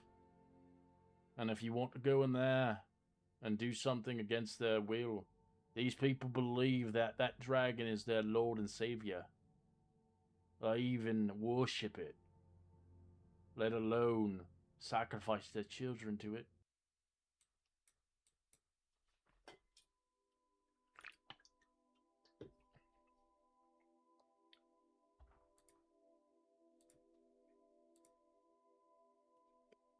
Nope. Well, seems like we're either going to have to force our way through, or we're going to have to talk our way through it. You can see little kids running around. You can see dog sleds in the distance. You can see life. People live here.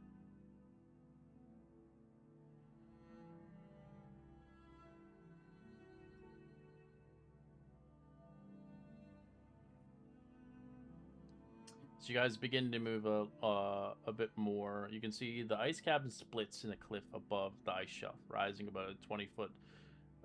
Rising atop a plateau, which is about 20 feet wide, and the bottom narrow is about 5 feet wide atop, as the steps are cut into the ice, making it easier to climb on the plateau itself. As the crew members obviously stay behind at the plateau, as they're not really comfortable heading further into, as they saw forth upon this. As these people speak only one language here, so does anybody have tongues or somehow to comprehend languages? If not, I will see forth upon one person to learn the language by a book that they could read and kind of somehow try to translate for the rest of the group. Or you I can know hire one of the common celestial shipmates. You can hire one of the shipmates and pay him 50 gold pieces. He'll be your translator.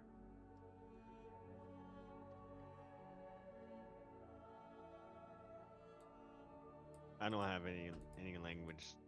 Yeah, so the Any- language is that. Uluk, yeah, I don't have that. Won't have Look. that.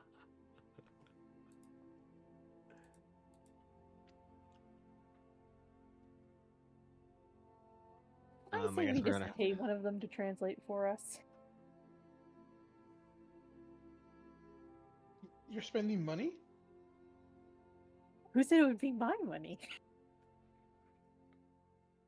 Well, I've got Fair the point. money.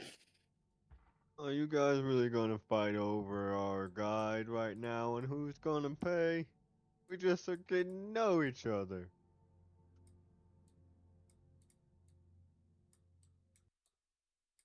Okay, I'll pay for it.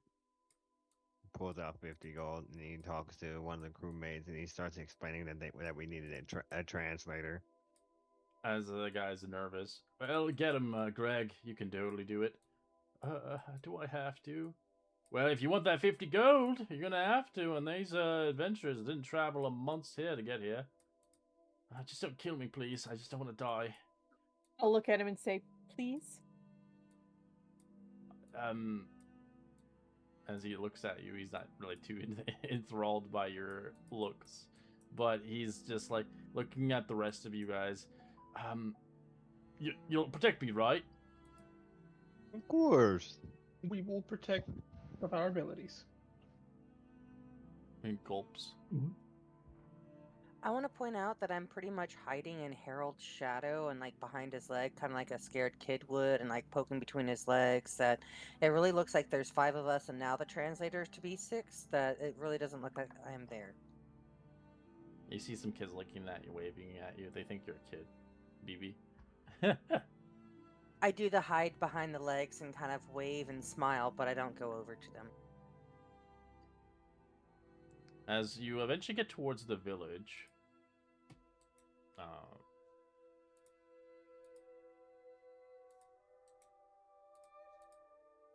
this is the village what you would see ideally.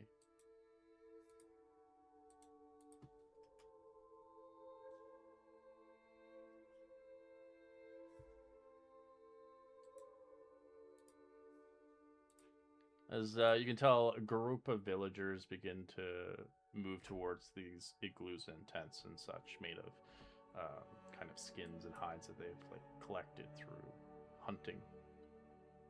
After a good 10 minutes, you can see a crew kind of moving out towards you and speaking in a dialect unknown. But beforehand, you see the ground is uneven, fractured of a narrow ice chasm, divided by the hills and snowdrifts of ice ridges, and taller than humans, sculpted by a sea spray and wind. The ridges of the block view of the village, until you arrive about 200 feet near the nearest shelter. On first sight, you're greeted as you see emerging from the plateau are a row of 10 corpses frozen in the ice wall. 3 are Luskan warriors, a dwarf, and 6 ice hunters. Their bodies have been preserved in ice, making it impossible to tell how long they've been here. The Southerners and the dwarfs were coming for obviously Macath the Crimson's companion, as the dragon saw fit to kill intruders to the land, as now they are monuments left here. As this ice itself, you can roll a nature check, or you can roll I'll just say roll me an insight check.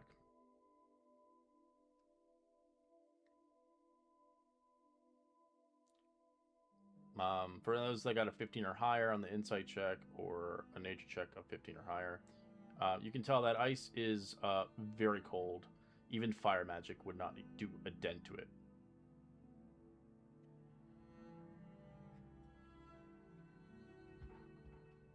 So a fireball, it'd probably melt it slightly, but it wouldn't break it.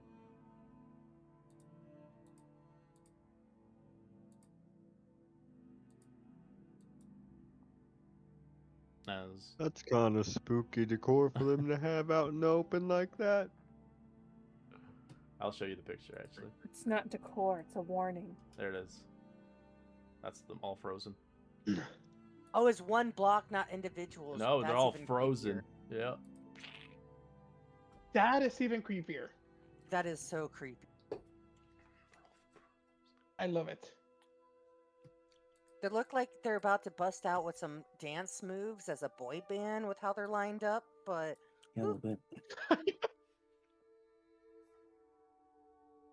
As you can tell, the Ice Hunters uses their bodies up Grizzly a warning to hope that other intruders might fear the same fate. Turn back.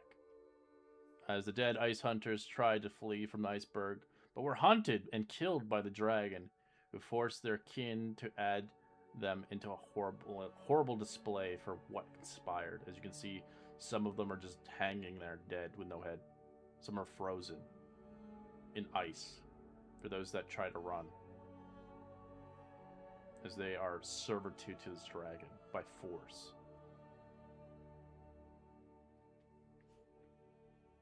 As the village sits on what seems to be a sheltered spot near the center of the iceberg.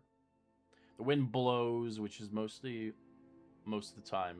The snow whips off in surrounding the drifting surrounding settlements in a whirling shroud of white.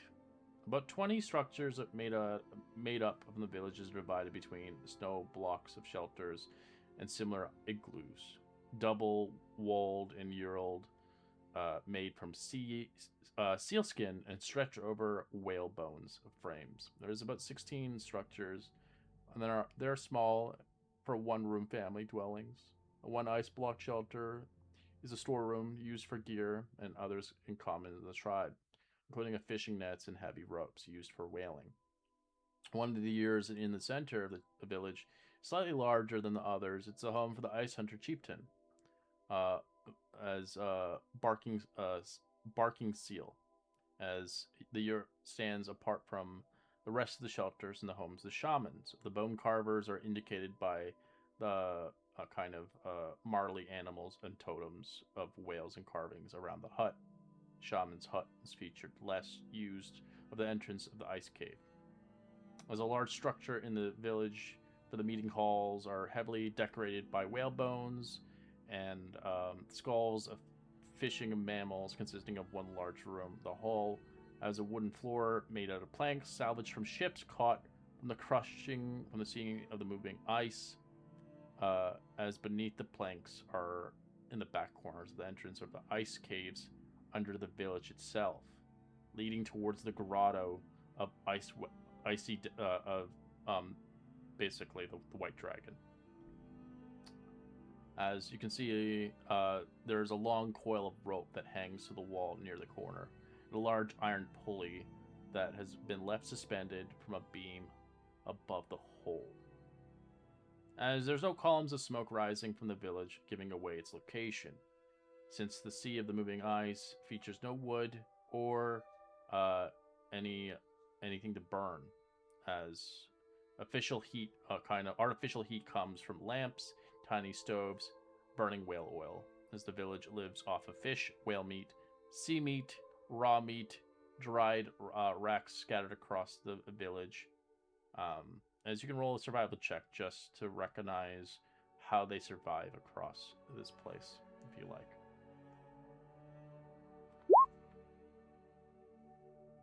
harshly.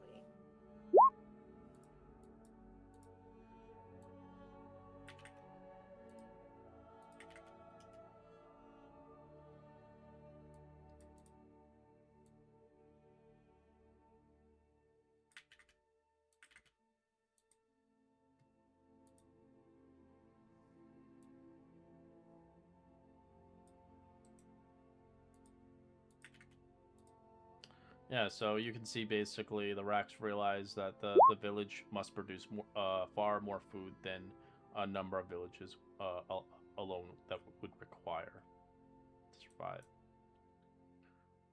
As you guys eventually approach above the path around the chasm's ice ledge, you begin to notice about 12 sled dogs. As soon as the dog begins to bark and growl, they begin to alert the village in the distance. You begin to see alerted about 25 tribal warriors, males and females, including a chieftain of the barking seals, as that's what they're called. As you can see, about 30 commoners and a few children mixed into the mix, one druid, and what looks like the chieftain himself.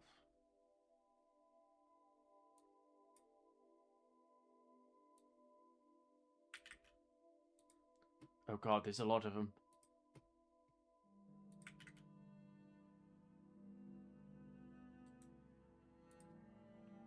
We'll tell them that we're just here to explore and whatnot. And then maybe we can trade for passage.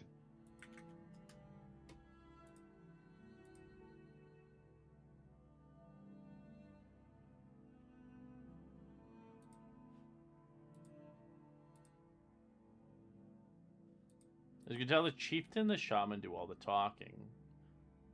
As they speak the language, of course, and they obviously have a Luskan dialect to it.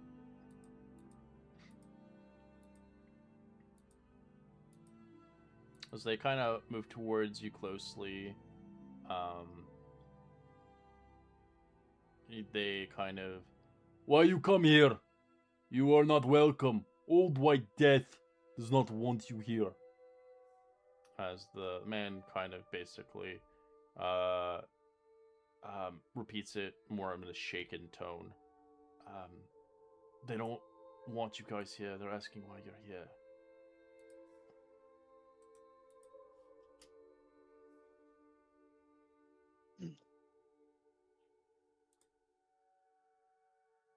Tell them that we're here to retrieve a missing companion.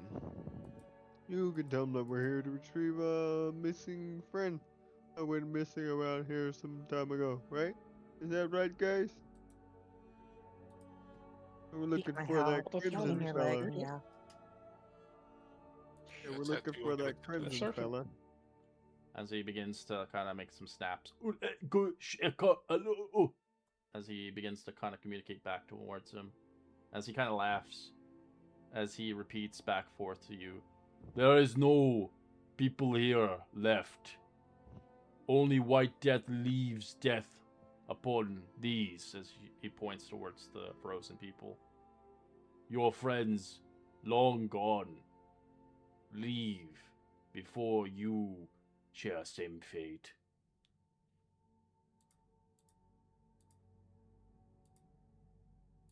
Tell them sorry. We're gonna have to insist all due apologies and respects. We could see that some people over there are frozen, but the friend that we're looking for isn't amongst them. So we're gonna take our chances. Are you sure you want that? They might attack us. Is there another way? Oh, you guys have anything better to say? I don't want to get us into some fight with some folks that we don't have to beat up. I'll politely request to take a closer look, since we don't think our friend is there. So, As he tries to kind of communicate back to them as best he can as an introvert. As he looks at He you has with guidance on him. his spear, it doesn't matter. His spear kind of looks at you with anger as he speaks. If you challenge me in duel, then maybe I let you go. But if you lose, you leave and never come back. Bring your strongest warrior. Then we see if you can go down. Oh. Oh. That's so violent. For them to give us a moment to convene. As he convenes. Guys, he says we have to beat him up or something to get to the town. He wants to fight. He must have fight one of us or something like that. He said send who's ever the strongest amongst us to fight him. let's show them the might of summer. I don't know that I'm the strongest, but I'll fight a motherfucker. Oh, Yeah, I'm I also don't willing wanna to fight. I don't want to beat the guy up, to be honest. You can see he has Sounds a like he family wants to get beat kids. up. He has a family and kids, but he's doing it in a way that it's like part of their tribe to see fit. That if you are truly great warriors, maybe you can stand up against the Great White Death. And if you lose Should against I, them, then well, you're not strong enough. Should I ask if it's to the death?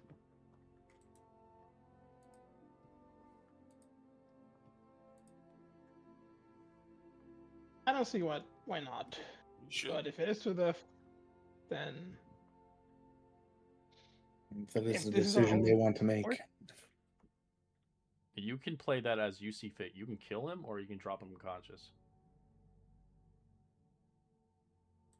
But Okay, he's- so he- above he's board, the chieftain, so it'd be funny if I went up as the strongest of you guys, as the smallest, with my uncanny dodge, because I can see him attack, and I can like half at least one of their attacks to me, and I do have at least 17 armor class, but one of us does need to go up. Above But I would game. laugh for me. so there are rules to Above this game. fight. During the fight, combatant forfeits if he or she gains assistance from any allies. So you can't buff Can we them or use anything. spells? Nope, nothing. Can't even buff them or heal them. no. If, for example, I fight him. then Yeah, I yeah, fight yeah. I'm magic. just saying you can. Yeah, but it's a 1v1 Yeah, yeah, fight. like- They won't help either or nothing like that. No magic is allowed. But if a character possesses a magical weapon or magical armor with no obvious effects, the village was unlikely not notice it. Also, we can't use magic if we fight. It has to be like melee combat. Yeah, it has to be fighting. I'm gonna eye the orc. Yeah, use the guy with big I hammer. nominate. The zealot I barbarian nominate would win this one. Herald. Yeah, paladin probably will never be able to use smite, sadly. Yeah, I know. I'm afraid of killing the guy, to be honest. Yeah, you should be I don't afraid of wanna him kill too. him. He's pretty strong. I have no doubt that he's probably a strong guy. But I've accidentally killed a lot of people. I'm thinking Bavor would be the best. Yeah. Why don't you take him on, buddy? You seem big and rowdy. That is fine with me. Any Alright, is it? objections? None. None. Right? Yeah, you go for it. We'll get him another day. Come see me after, and I'll make sure you're as good as new. Davor will step forward.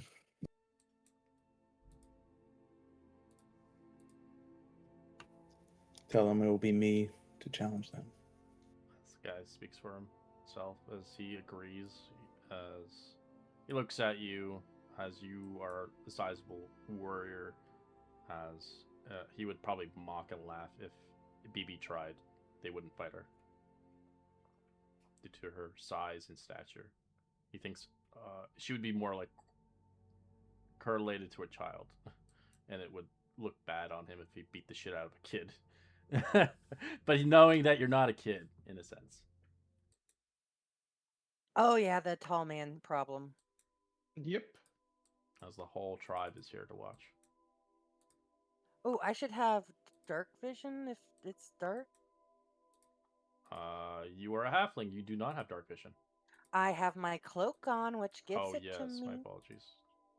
120 feet with true sight. Yeah, I have to change sights here because now I just realized that someone does not have dark sight and someone does.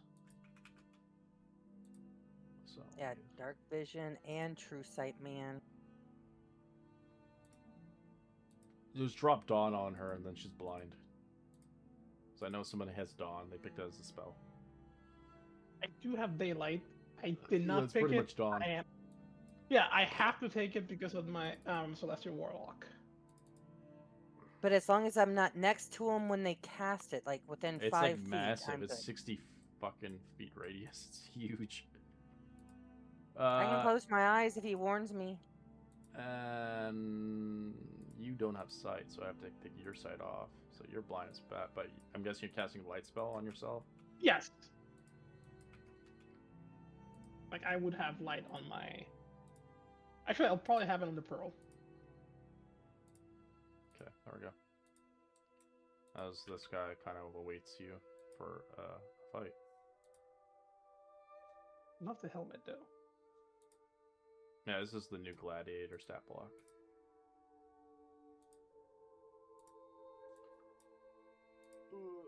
Which I am ready when he is. You got this. Amor.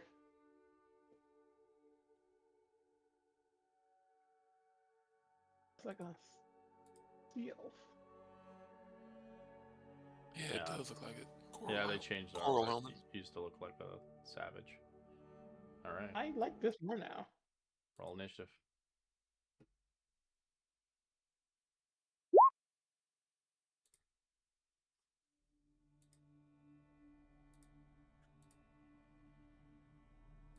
Damn, dude, not 20. Oh yeah, shit. Rush up. A bonus action. I'm going to rage. Nice toast. How do you rage? What's your rage like? So kind of as he rages, you kind of see the tattoos on his body light up, like dimly light up with this like radiant glow, as well as his eyes can turn like a glowing light hue. Once that's done, he'll kind of rush forward quickly with his maul raised kind of over his shoulder, bring it down in a decisive blow.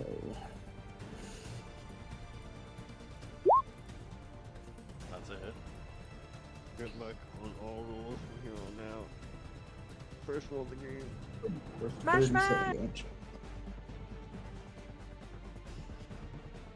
Whoa. What? Good lord, man. He's got I mean, Divine Fury, but his first attack always he gets the Divine Fury, and then his yeah, second well, attack doesn't get and it. a charge. I have the charge repeat, so you get the extra D8 from that. Heavy Weapon Master, Rage, Divine Fury. Fuck yeah. Dude. Second attack, Breaking back. That's a hit. 23 damage. Bloody.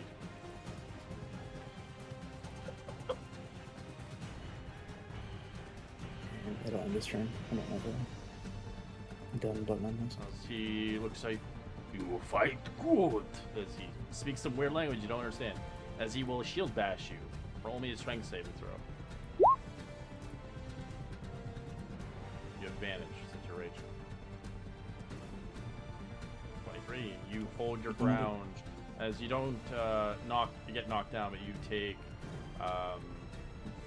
no damage. You take nothing. The shield bash just gets blocked as he rotates his spear, striking 3 attacks on you. Natural 20, 9, and 22. So it can't be crit, Yeah, still hits but you. but the 20 and 22 hit. Total damage, you take 30 damage, and your rage is halving at 15. So he kind of drives his blade, or his spear, is like made of like bone of the whale, driving it right into your thigh, as it kind of punctures it.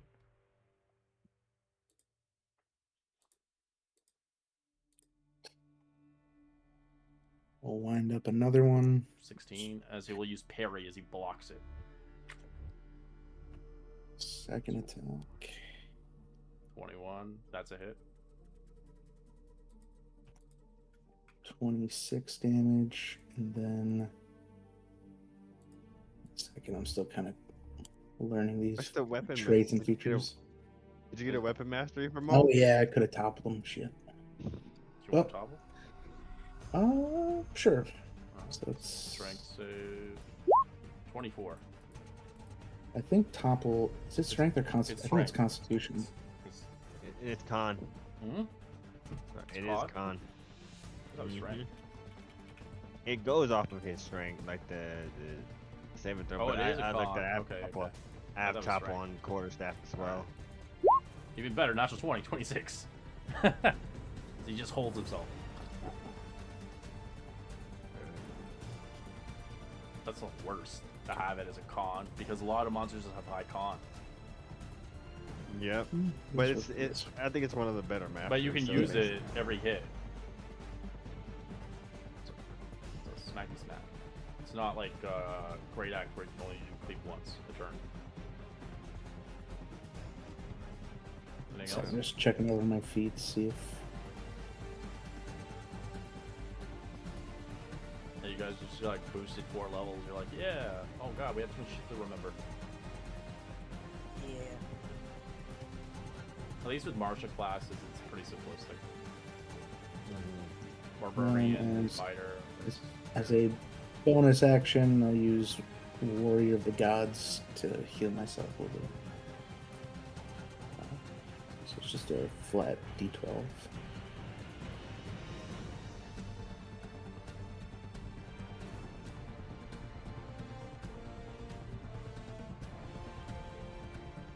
Alright, he sees you to heal it a little bit as you use the second wind to heal 20 HP. Jesus. As he will strike you 3 times. 22, 13, 25. 22 and 25 hit. You take 25 points of piercing halved to 12. As you'll use action surge to make 3 more attacks. 19, 25, 17. Those all hit. Even the 17? I thought you had adamantine. Yeah, but my armor class is 17. It doesn't increase his AC, it just makes him non-crit. Oh, yeah, adamantine Yeah. split. No, it's half plate. That's 15 plus 2. Oh, He's medium armor. half He can't Gotcha. use heavy armor as a barbarian. Well, he could, but he would hinder his con dex bonus.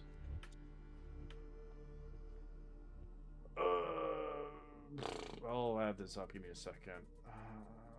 You take 37 points of damage halved. You got this, Mm. Bavar. Yeah, barbarian's OP. 18 damage. He's just taking a beating. He loves it. Barbarians just love taking a beating.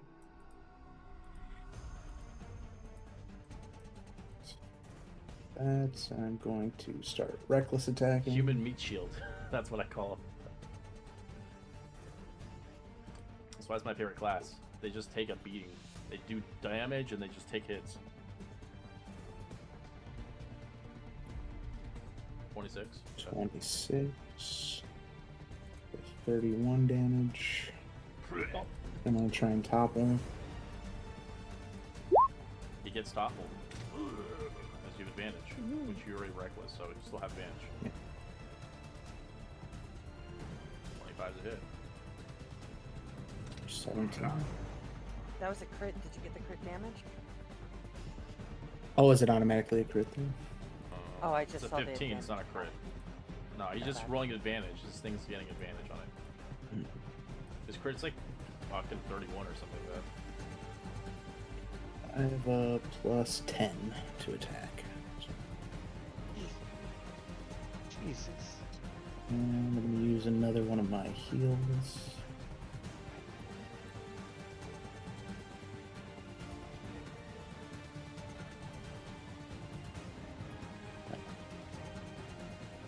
As the gladiator looks beaten as he stands back up, but he drops down on one knee.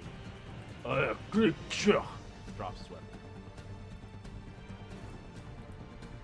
Beva will accept his surrender. At 5 HP. He'll extend his hand down. It was a good fight. As he grabs it. Lifting him to As his he feet. lifts your hand up. As the guy, he says, champion, he says. That's the first time I've seen anybody who stood up against one of these gladiators. You must be a strong individual then.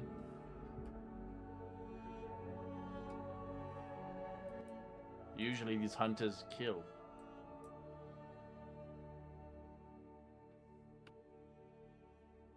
Who's saying that?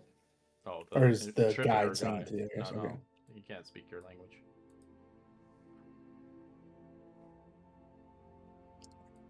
Alright, That interpreter. So do we gain passage now? And he kind of looks towards the shaman. The shaman kind of comes forth, healing him, casting a very strong healing spell to heal his body a little bit. As the shaman heals you too by 30 hit points. Thanks. As he speaks towards you, and then the interpreter begins to say, "You must come with us. Shaman wishes to speak to you. You must convince for blessing."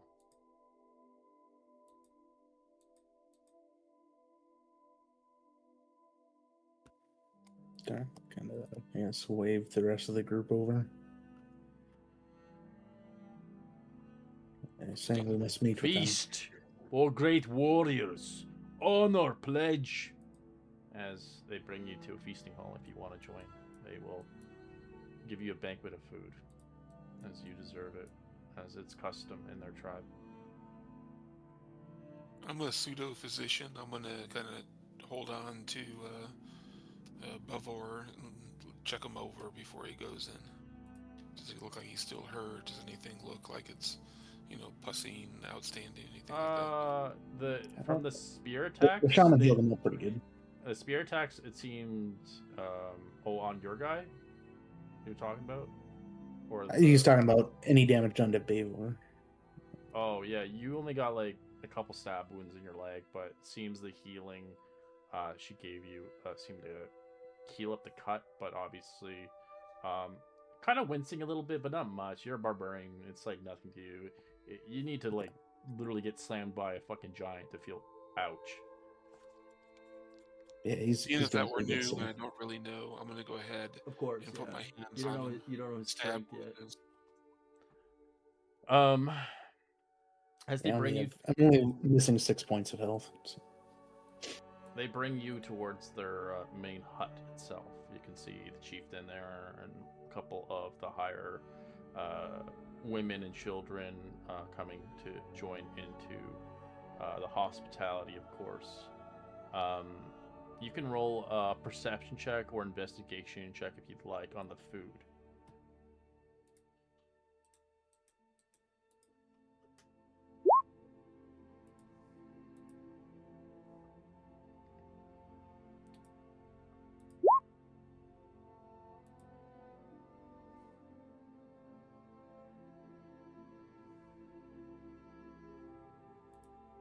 All right, so you are presented with some food. You can see there are some sharp kind of fish itself. Some of it like a platter of tanginess meat. You can tell the meat has gone past its prime, but that's how they eat the food here. They eat spoiled stuff. It's up to you if you want to eat or not. You're welcome to try their delicacies as they're offered to you, but it's a show of disrespect if you don't eat. But it's up to you. Harold will eat some of the food, but he'll give it an inspection check to anything that he really eats. Okay, perception or Oh, I'm investigation. gonna shovel it all and just sleight of hand it like There's a lot of underneath food the here. table to the As you dog. eat it, as you're just devouring it. Tattoo doesn't know any better. He's on a culinary journey, so he's gonna try it all.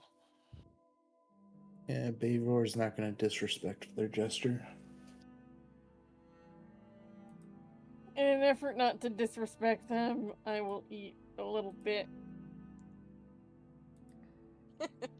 We'll try it. It's exotic.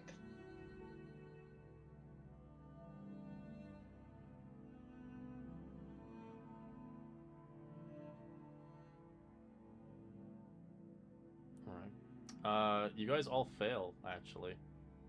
Everybody roll me a con save. Poisoned. I did the sleight of hand. I did not eat it. You didn't eat it? Okay. The rest of your crew does, as you do that.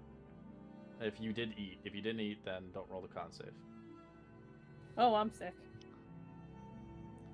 Right there with you. So the DC is a 15 con save. How close are we to the paladin? You're close to him, yes. that give them guys- advantage? No, Or it the gives plus you guys four. all. Doesn't give you Gives advantage. you guys a gives you +3. +3 to your save. Who failed? All right. So anybody I who, still failed. I'm who at worse, failed so I didn't- 15, you take 11 points of poison damage. You become unconscious for the next 8 hours. Anybody who succeeded the con save, you take 15 poison damage as you fall unconscious as well.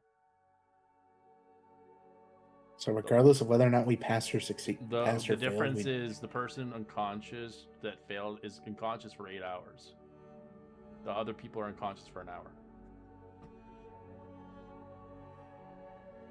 Until they remove the poison. Or they wait 8 hours. As do you pretend you're falling unconscious, BB, or are you going to stay awake because they might attempt something on you? Looking around, I would have noticed everybody else starting to have some issues and dizziness and that I will try my best to mimic their symptoms, but still be All right, roll me a conscious. performance check with advantage. As they see you as a child, they think a little bit will just knock you out. Performance? Yeah, I'm giving you advantage on it because no one's really paying attention to you at the moment. 19, good. As you pretend you're not feeling that great as you fall unconscious and pretend you're sleeping. You can tell as this is happening, your eyes are closed. You're tied up. They tie you up. Do you allow this to happen, BB, to you?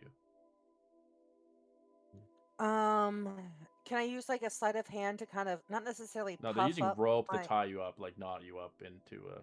They look like they're like you can tell in the distance just by appearing. They're moving you down into the ice cavern. I would passed let the them tie saving me throw, up, am I but okay? not. Even if you pass the same throw, you ate it. You fall unconscious for an hour. Okay. I leave myself room, like you know how you can kind of like puff up your arms and kind of like I'm bend them asking you weird that or because they're whatever. gonna tie you up. It's gonna require athletics to open this. So are you letting them do it, or are you trying? Because they don't know you're not poisoned. I am saying I'm gonna try and like move my arms so that they like. You All can right, put you're your gonna have position to. yourself.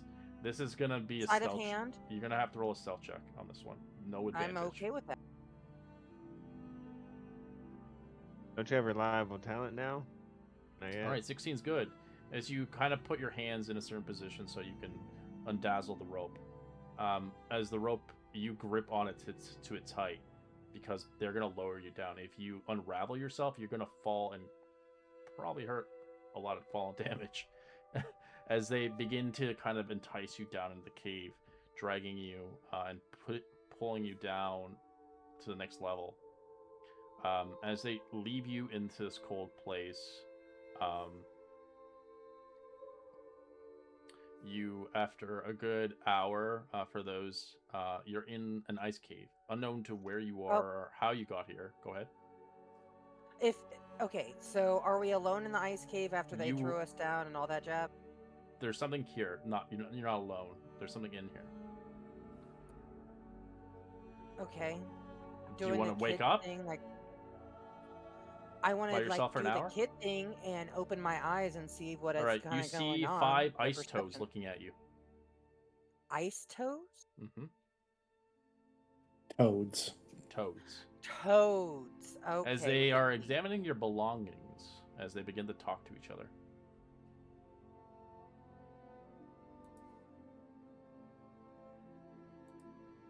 Okay, I will stay still as long as I need to at this point.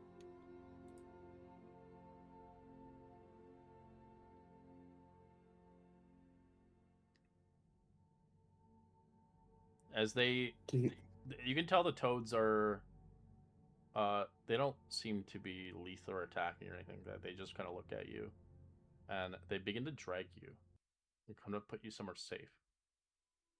As you only know this, BB, nobody else. Everybody's unconscious. They put you in a place of safety, and the toads leave. Once we're alone and I've ascertained that, I'm gonna try and wake up and like untie ourselves. Okay. And like give everybody like just a little bit of like a smack on the cheek to wake them up. They don't wake up. They're poisoned.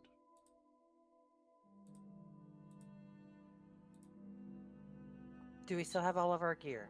Yeah, you can tell the toads were not looking to steal your shit, but they were looking at you closely. Okay, then I'm gonna go to the big strong guy that just faced the chieftain and untie him first. All right, you start to untie him. As it's cold down here, you're in kind of a cavern below temperatures.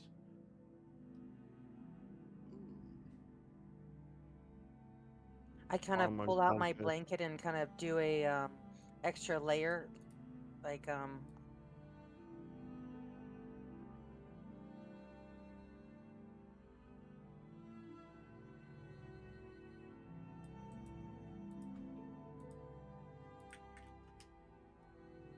Yep, just kind of wrapping it around myself like an old grandma and unlocking everybody or untying.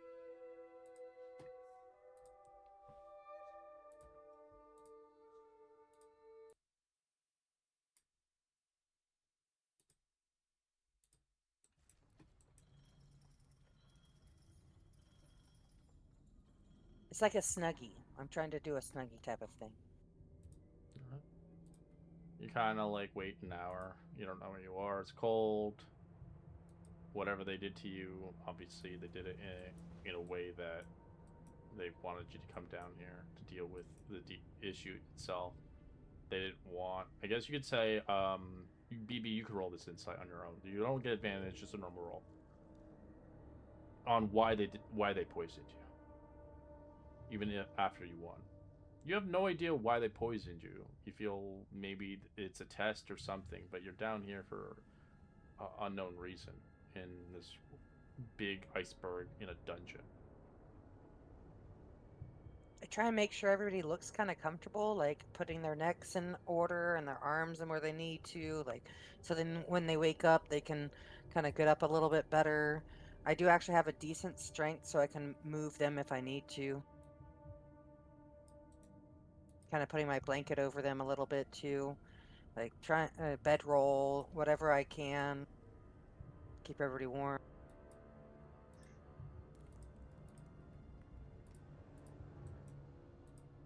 And it's Emmy, not BB. Okay, Emmy. I'm so used to saying BB. And what But does it's the not B BB and B. stand for? Yeah. Bumble button, but she doesn't. She's a Bumble from her dad's side and a Button from her mom's side, but that's just too cute, and she doesn't. She just hates that. I hate it. Stop calling me that. That is So actually it's Emmy BB. adorable. BB. All right. An hour passes by. As the people who succeeded, you wake up. The people who failed, you're knocked for 8 hours until you are cured by a poison. AKA, lay on hands can remove poison condition with 5 points, or yeah, something. Lesser restoration. As you can wake up, you feel your stomach is upset, of course. You feel like you've been poisoned. Not really comfortable. Where are we? I'm resistant against poison, but I wake up. Oh, it happened again. Yeah, they tied you guys up and threw us down this hole. Okay, so I can, with my lay on hands, physician's touch, cure poisoned. Yes, I know that. They removed diseases in D&D. Now it's just poison. Yep. So whoever is left, I will spend a focus point to, or I don't have to. I just have to. Yeah. I'll show you what the toads look like. They're so cute. They're so cute. The big one's not. You haven't seen the big one yet, but that's what they look like.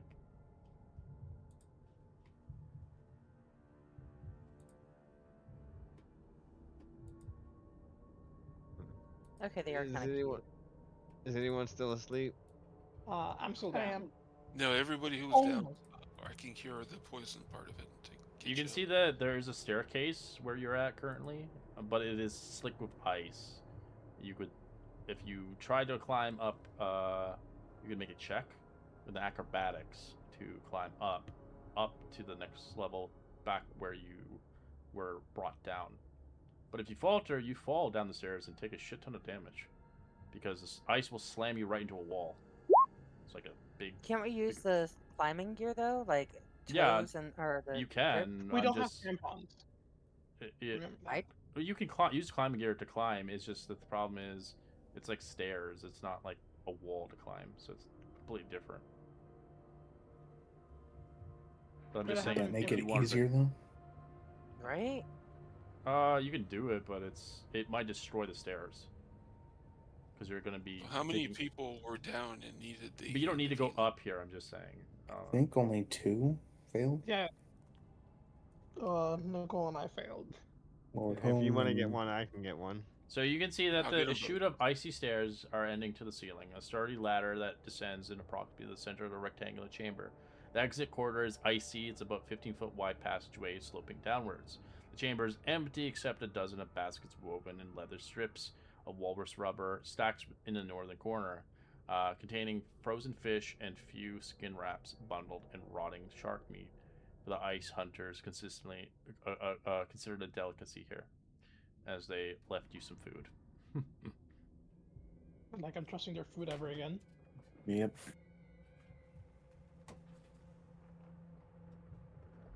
Oh, it seems like the laws of hospitality have been broken again. Never in Lord. my life have I experienced such travesty. Oh. Oh, I guess all pranks are fair game now, aren't they?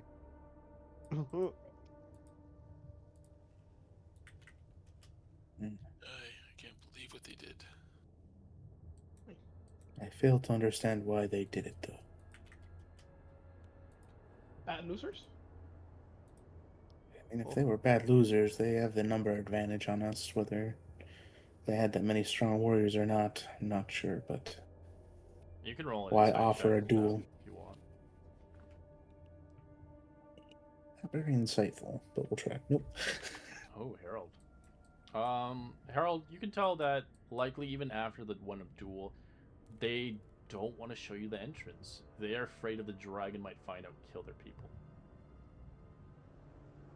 Oh, They did then this in a probably- secrecy, so you guys can come down here and do the job yourself.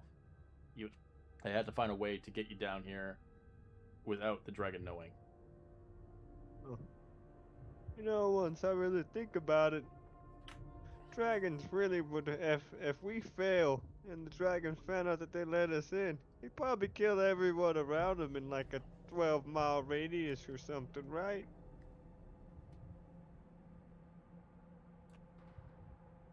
Hmm. That mean- oddly seems logical. And if they wanted us dead, they could have slit our throats or taken our gear and let us freeze to death. Which is true. So they probably set us down here as like food for something else, but there's probably a way down to the treasure hole or something in here. So it's a passive aggressive way to get us to kill their enemy. Regardless, they did broke the laws of hospitality, which means they are due for a curse. This is true. Or violence. You know I don't like violence. Wait, we were all asleep and prone. They could have killed us if they wanted to. They obviously didn't want to. We're here. So maybe we get them last and see what they brought us down here for. Yeah, definitely. I'm definitely gonna like mess with their livestock or something.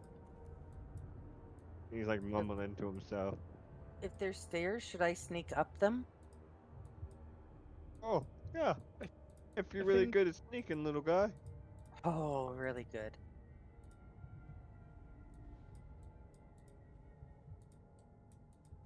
So I'm gonna sneak up the stairs, just kind of peek up over the rim. All right, give me acrobatics, please. Oh, okay. I thought it was still. It's my bad. made of slick It's ice. slippery stairs.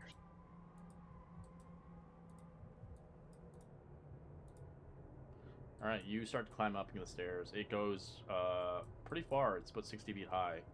As you get up to the top, you can tell there's what looks like a trap door that's locked. Okay, I thought you showed us a ladder and ramp. I was kind of going up the ladder. Oh, the ladder is the stairs. It's just it. That's what AI is Oh. crap. You know that. Okay, fair enough. My bad. So it's upstairs and ends in a A trap door. trapdoor that's locked. Correct. I am really good at some lock picking. I'm So you guys want to Gonna go be back for- upstairs? You're brought down Well, here to the dungeon. before I do, I go down there and tell them. Oh, if my previous assumption is true about the whole sneaky dragon expose mission that they got us on right now, I would assume that going back up kind of blows the whole deal. Going back up might force them to attack us. Okay, then I can sneaky up the way that you believe we should go. We should probably just head out and see what's down here. We should You? at least let me look ahead of for us. Oh yeah, of course. Go ahead, little guy. Okay, do I need to do stealth or Yep. athletics? Stealth check. If you guys are, if you're doing it by yourself, it's just you. But if you're doing it as a team, it's a group stealth. I'd say we let the stealthy one look ahead. Agreed. Yeah. So just putting it out there, because of my boots of elven kind, I have advantage on stealth. Do you remember this No one at can hear me. all? At this dungeon 4 years ago, Yalis? Bits and pieces. Yeah, you do. I knew you do. I got a 30. Okay, you're hit. Oh,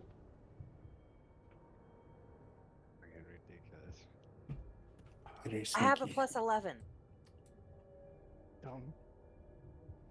Okay, so I can see left and right. Anything I see down the halls? Nothing.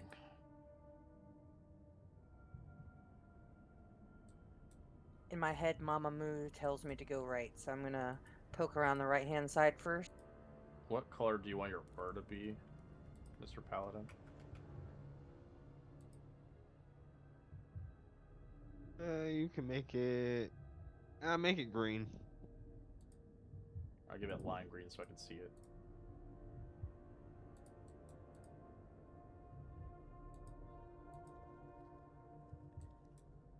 My aura smells like ozone, like right before it rains. That's actually pretty nice.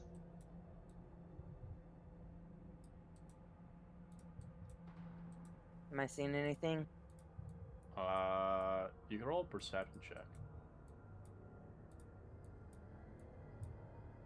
Oh, I did not mean to be advantage on that one. 7, it's a fail. You don't hear anything.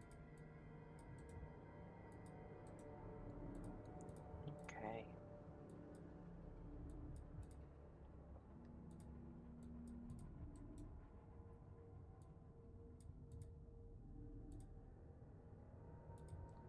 I'm gonna cozy up against this, like, hallway's entrance and, like, just peek around. You can peek. You're stealth currently. You just can't hear anything. Because you see a lot of Ooh. kobolds in there. You see bodies of some frost giants who have attempted to take down the dragon, fought and killed over centuries. Displayed of the chamber as a trophy, frozen in the crystal clear of ice walls are visible at a level of 45 feet. So you won't be able to see much of the doorway. But that's all you Okay. get to see so far. You see a lot of kobolds in there. Okay. I will definitely continue back to let everybody know. During our time traveling, I would have asked if anybody knows common sign language. Not. I do not. No. Fair enough. So, is there like a standard 1, 2, 3, 4, 5? Like, I'll hold up my fingers, 8 fingers. Bad guys that way. That's probably the way we gotta be going, right? No, hold. Let me go check the other way. Okay. Alright, so I was going to show you an image of what was in there. It's pretty. This is AI shot, but it's much less cooler. But it's still that's basically what they saw. Oh, It's that like, is well, so there's cool. trophies of giants that this dragon killed and kept it as a trophy. Reminds me when we found the undead giant in Icewind Dale on the cave. Yeah. Ice giant skeleton. Yes.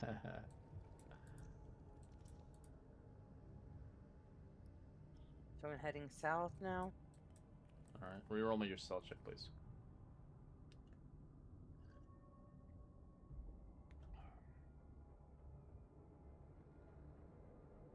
Okay. 29.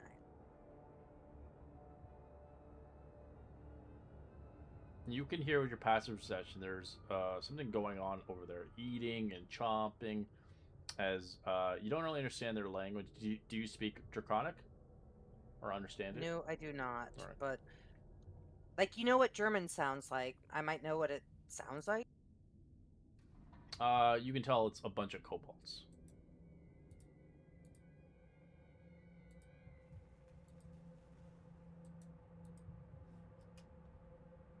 So they're eating. Whew.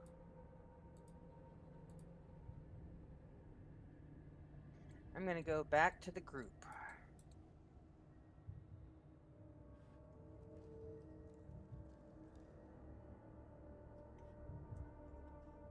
I don't know how many there are, but there's a lot of kobolds south eating. There's at least 8 north with some giants that are in ice, like a trophy thing. I don't know. Whew. If if we're gonna do this, we might be best pulling them here, or I don't know what you guys want to do. They're both north and south. This is a pincher move.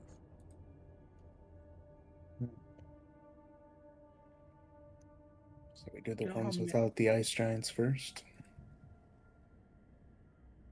There might be more than 8. That's just the amount I saw. Uh, little kobolds. Not very afraid of those. Okay. So take on the ones holding guard versus eating dinner. We take on the ones eating dinner. Yeah, the ones Okay, so without that's the ice south. giants.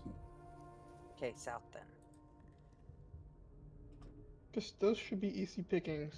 And then by the time the other ones get here, we should be done with them. Okay, I'm going to teach you guys real quick. My hand palm is like stop, move ahead. It's when I'm waving, like pointing and numbers, like just giving a quick rundown. Hey, don't go ahead of me. I will tell you when it's safe to come over. Let's see how well I understand this. Not at all. Like a robot. Okay. I've been hanging too much with Harold. Harold and Kumar. Okay, I'm gonna try and sneak south and Where's that White Castle at? Oh, come on, Harold. Seriously? He's very smart. I think it's a natural 20 for me. yeah, Yeah, it that's does a look natural like 20. That's a natural 20 for me. His. so you'll help your friend. Hmm. Okay, I wave you can come to the end of the hall. I'm gonna go continue to sneak.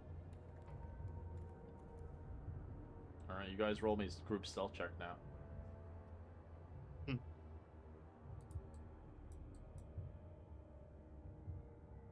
Harold with a 23. natural 1.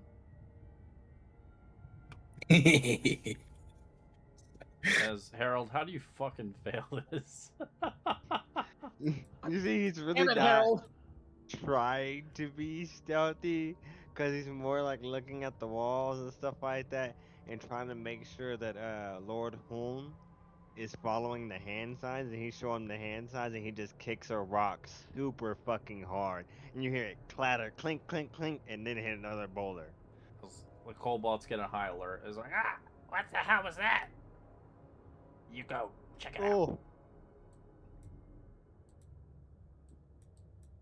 Terrell, you still talking or Oh. no? Well, you're planning about leading them here? As I they hear- think that's gonna happen regardless. They hear the echo as you talk, and as they like, there's people here. Kill them. Roll initiative. You gobshite, you let him write to us. They're Oh, just sorry. kobolds. Do I have time for mage armor? Nope. They're never just Roll initiative. kobolds. Yeah, with pack tactics. Oh wait, I already had mage armor on earlier.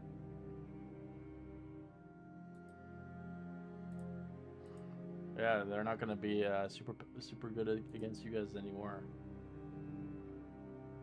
Gonna hit like little numbers at you. We're hoping. Here's Well, hoping, if you yeah. die by kobolds, I'm gonna laugh. Wasn't there like a D&D campaign that had like super dangerous kobolds? I don't remember, man. For 4th edition? Or I didn't 3.5? play fourth. I think that was back when they were super crafty and had like a whole stat block for their traps. I think so, yeah. Yeah, one of the books, Volo's Monsters, the Guide to Monsters, came out with expanded things that really enhanced them. There's different type of kobolds, flying ones. And Yeah, we trap have the eaters, flying ones, so. all kinds of stuff like that. But yeah, they're not that kind of extensive compared to. I think 4th edition had a lot of like MMORPG kind of things. A lot of people didn't like it because it felt weird to play D&D as an MMO. But it had a lot of good books. I'm not saying it was trash. It's just I think they didn't really have a good audience for it. Alright, Kobold. Waddle, waddle, waddle. It sees you. It's going to attack Kadu. I don't know. The monk. 23 to hit. Tattoo. Tattoo. Tattoo. It'll take me I'm a while. sorry, what was the 23 hit with a dagger? 23 hits. You have like a monk thing that you can catch it and chuck back in his face. I have the, let's see, I do. You can reduce the damage. Or choose. Like you can reduce the damage and then choose to throw it back. Yeah, you just use, or I think it's a key point to throw it back. Yeah, it's a key point to throw it back, but he gets to reduce the damage regardless.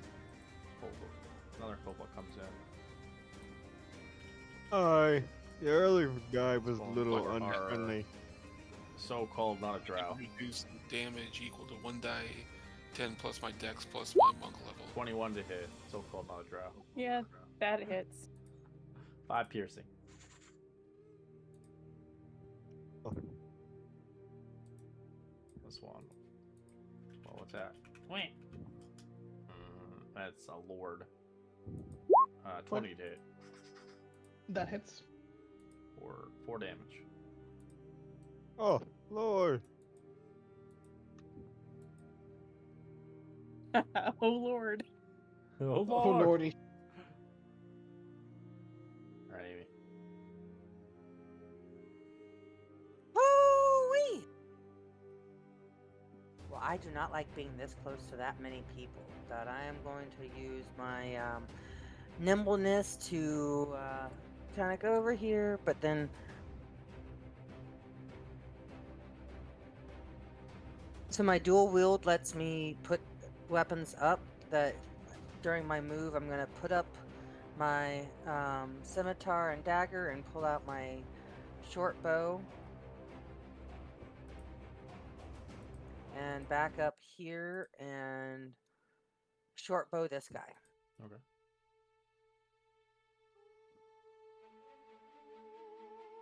The one on the right hand side.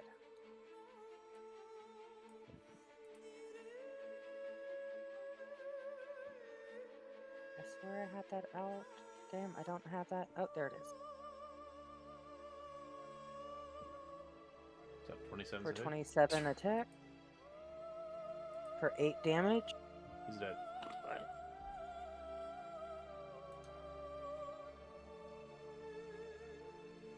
Damn, it's a lot of kobolds. You have a plan. Again, I'm small, so you guys should be able to move through me, but I'm totally backing up to this point. I don't think you have advantage on that hit because it says you have surprising strike. What is that? Surprising strike advantage. Is that an ability? Oh, for me? I think it's only if they haven't went in combat. Yeah, if they hadn't already gone, that person had already moved. That's why I didn't they already did, count so it wouldn't been. It would have been one that didn't move yet. But I didn't have that as an advantage. I just rolled it regular. It's clicked on for some reason. But I didn't. Like I did the query and I did normal. I don't know how to take that off then. I didn't roll two numbers. I rolled a 27. I don't know what the hell that is for then? Well, I don't know. It brings it up all the time. All right. Doesn't matter. All right. 3 Lord again. 21 to hit. Yep, hits. For 3 damage. Okay. This one is going to 6. That is, they can't see you, so it's going for tattoo. Hello. There we go. That misses.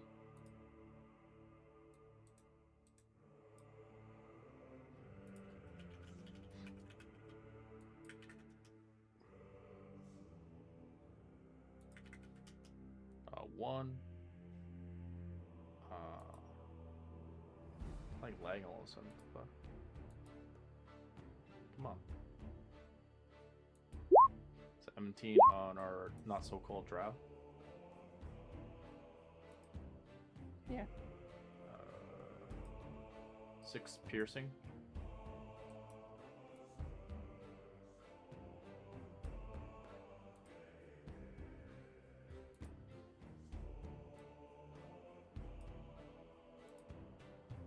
We're all waiting in line now. Hey, I want a piece.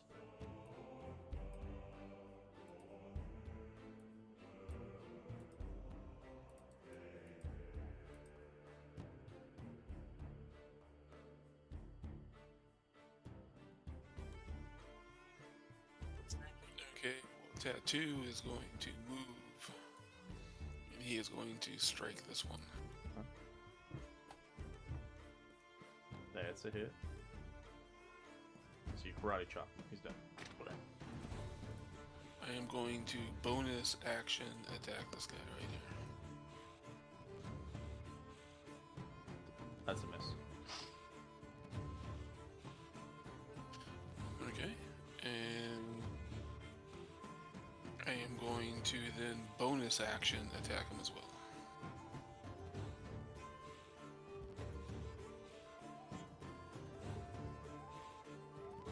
Alright, he's dead.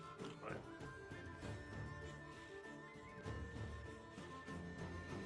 Okay, I'm a little exposed, but I can still got some movement. Nope, I'm going to take just a step back. Hang out by this boulder, and that's me. Alright.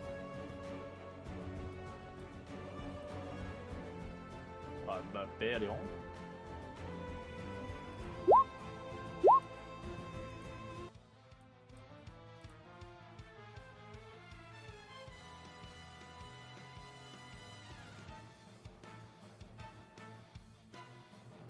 Oops. Hmm.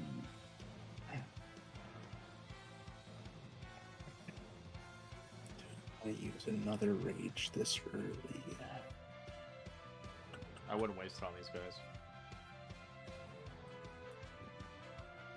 Take a swing at the kobold in front of me.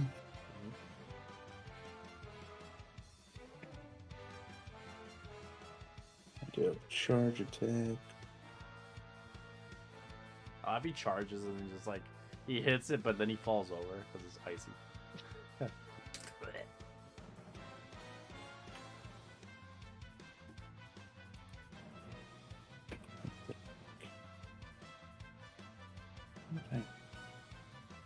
1 second. I think you can take all these guys out with the Great Weapon Master attack. Yeah. I don't know what happened. My divine attack thing disappeared. Oh, I'll have to fix that. So yeah, I'm gonna use Hue for a bonus attack, bonus action attack on that guy. 14 is a hit. He's dead. 17. My second action attack. Okay. Dead.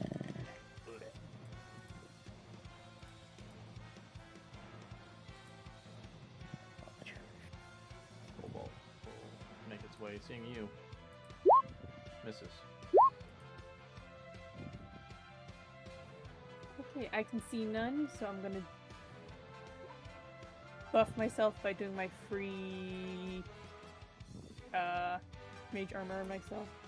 My once a day. And then I'm going to actually, now that somebody's out there, I'll take one step forward.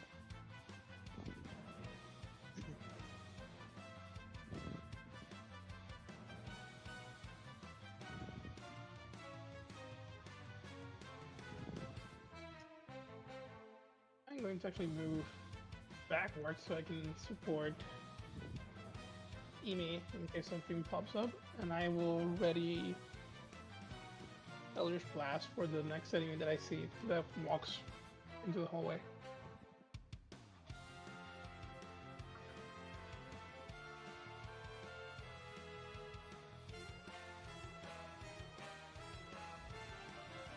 Hobo. Dagger misses. And Harold, you can have the last turn and then we'll call it. Alright. I'll head up and see what's going on over here.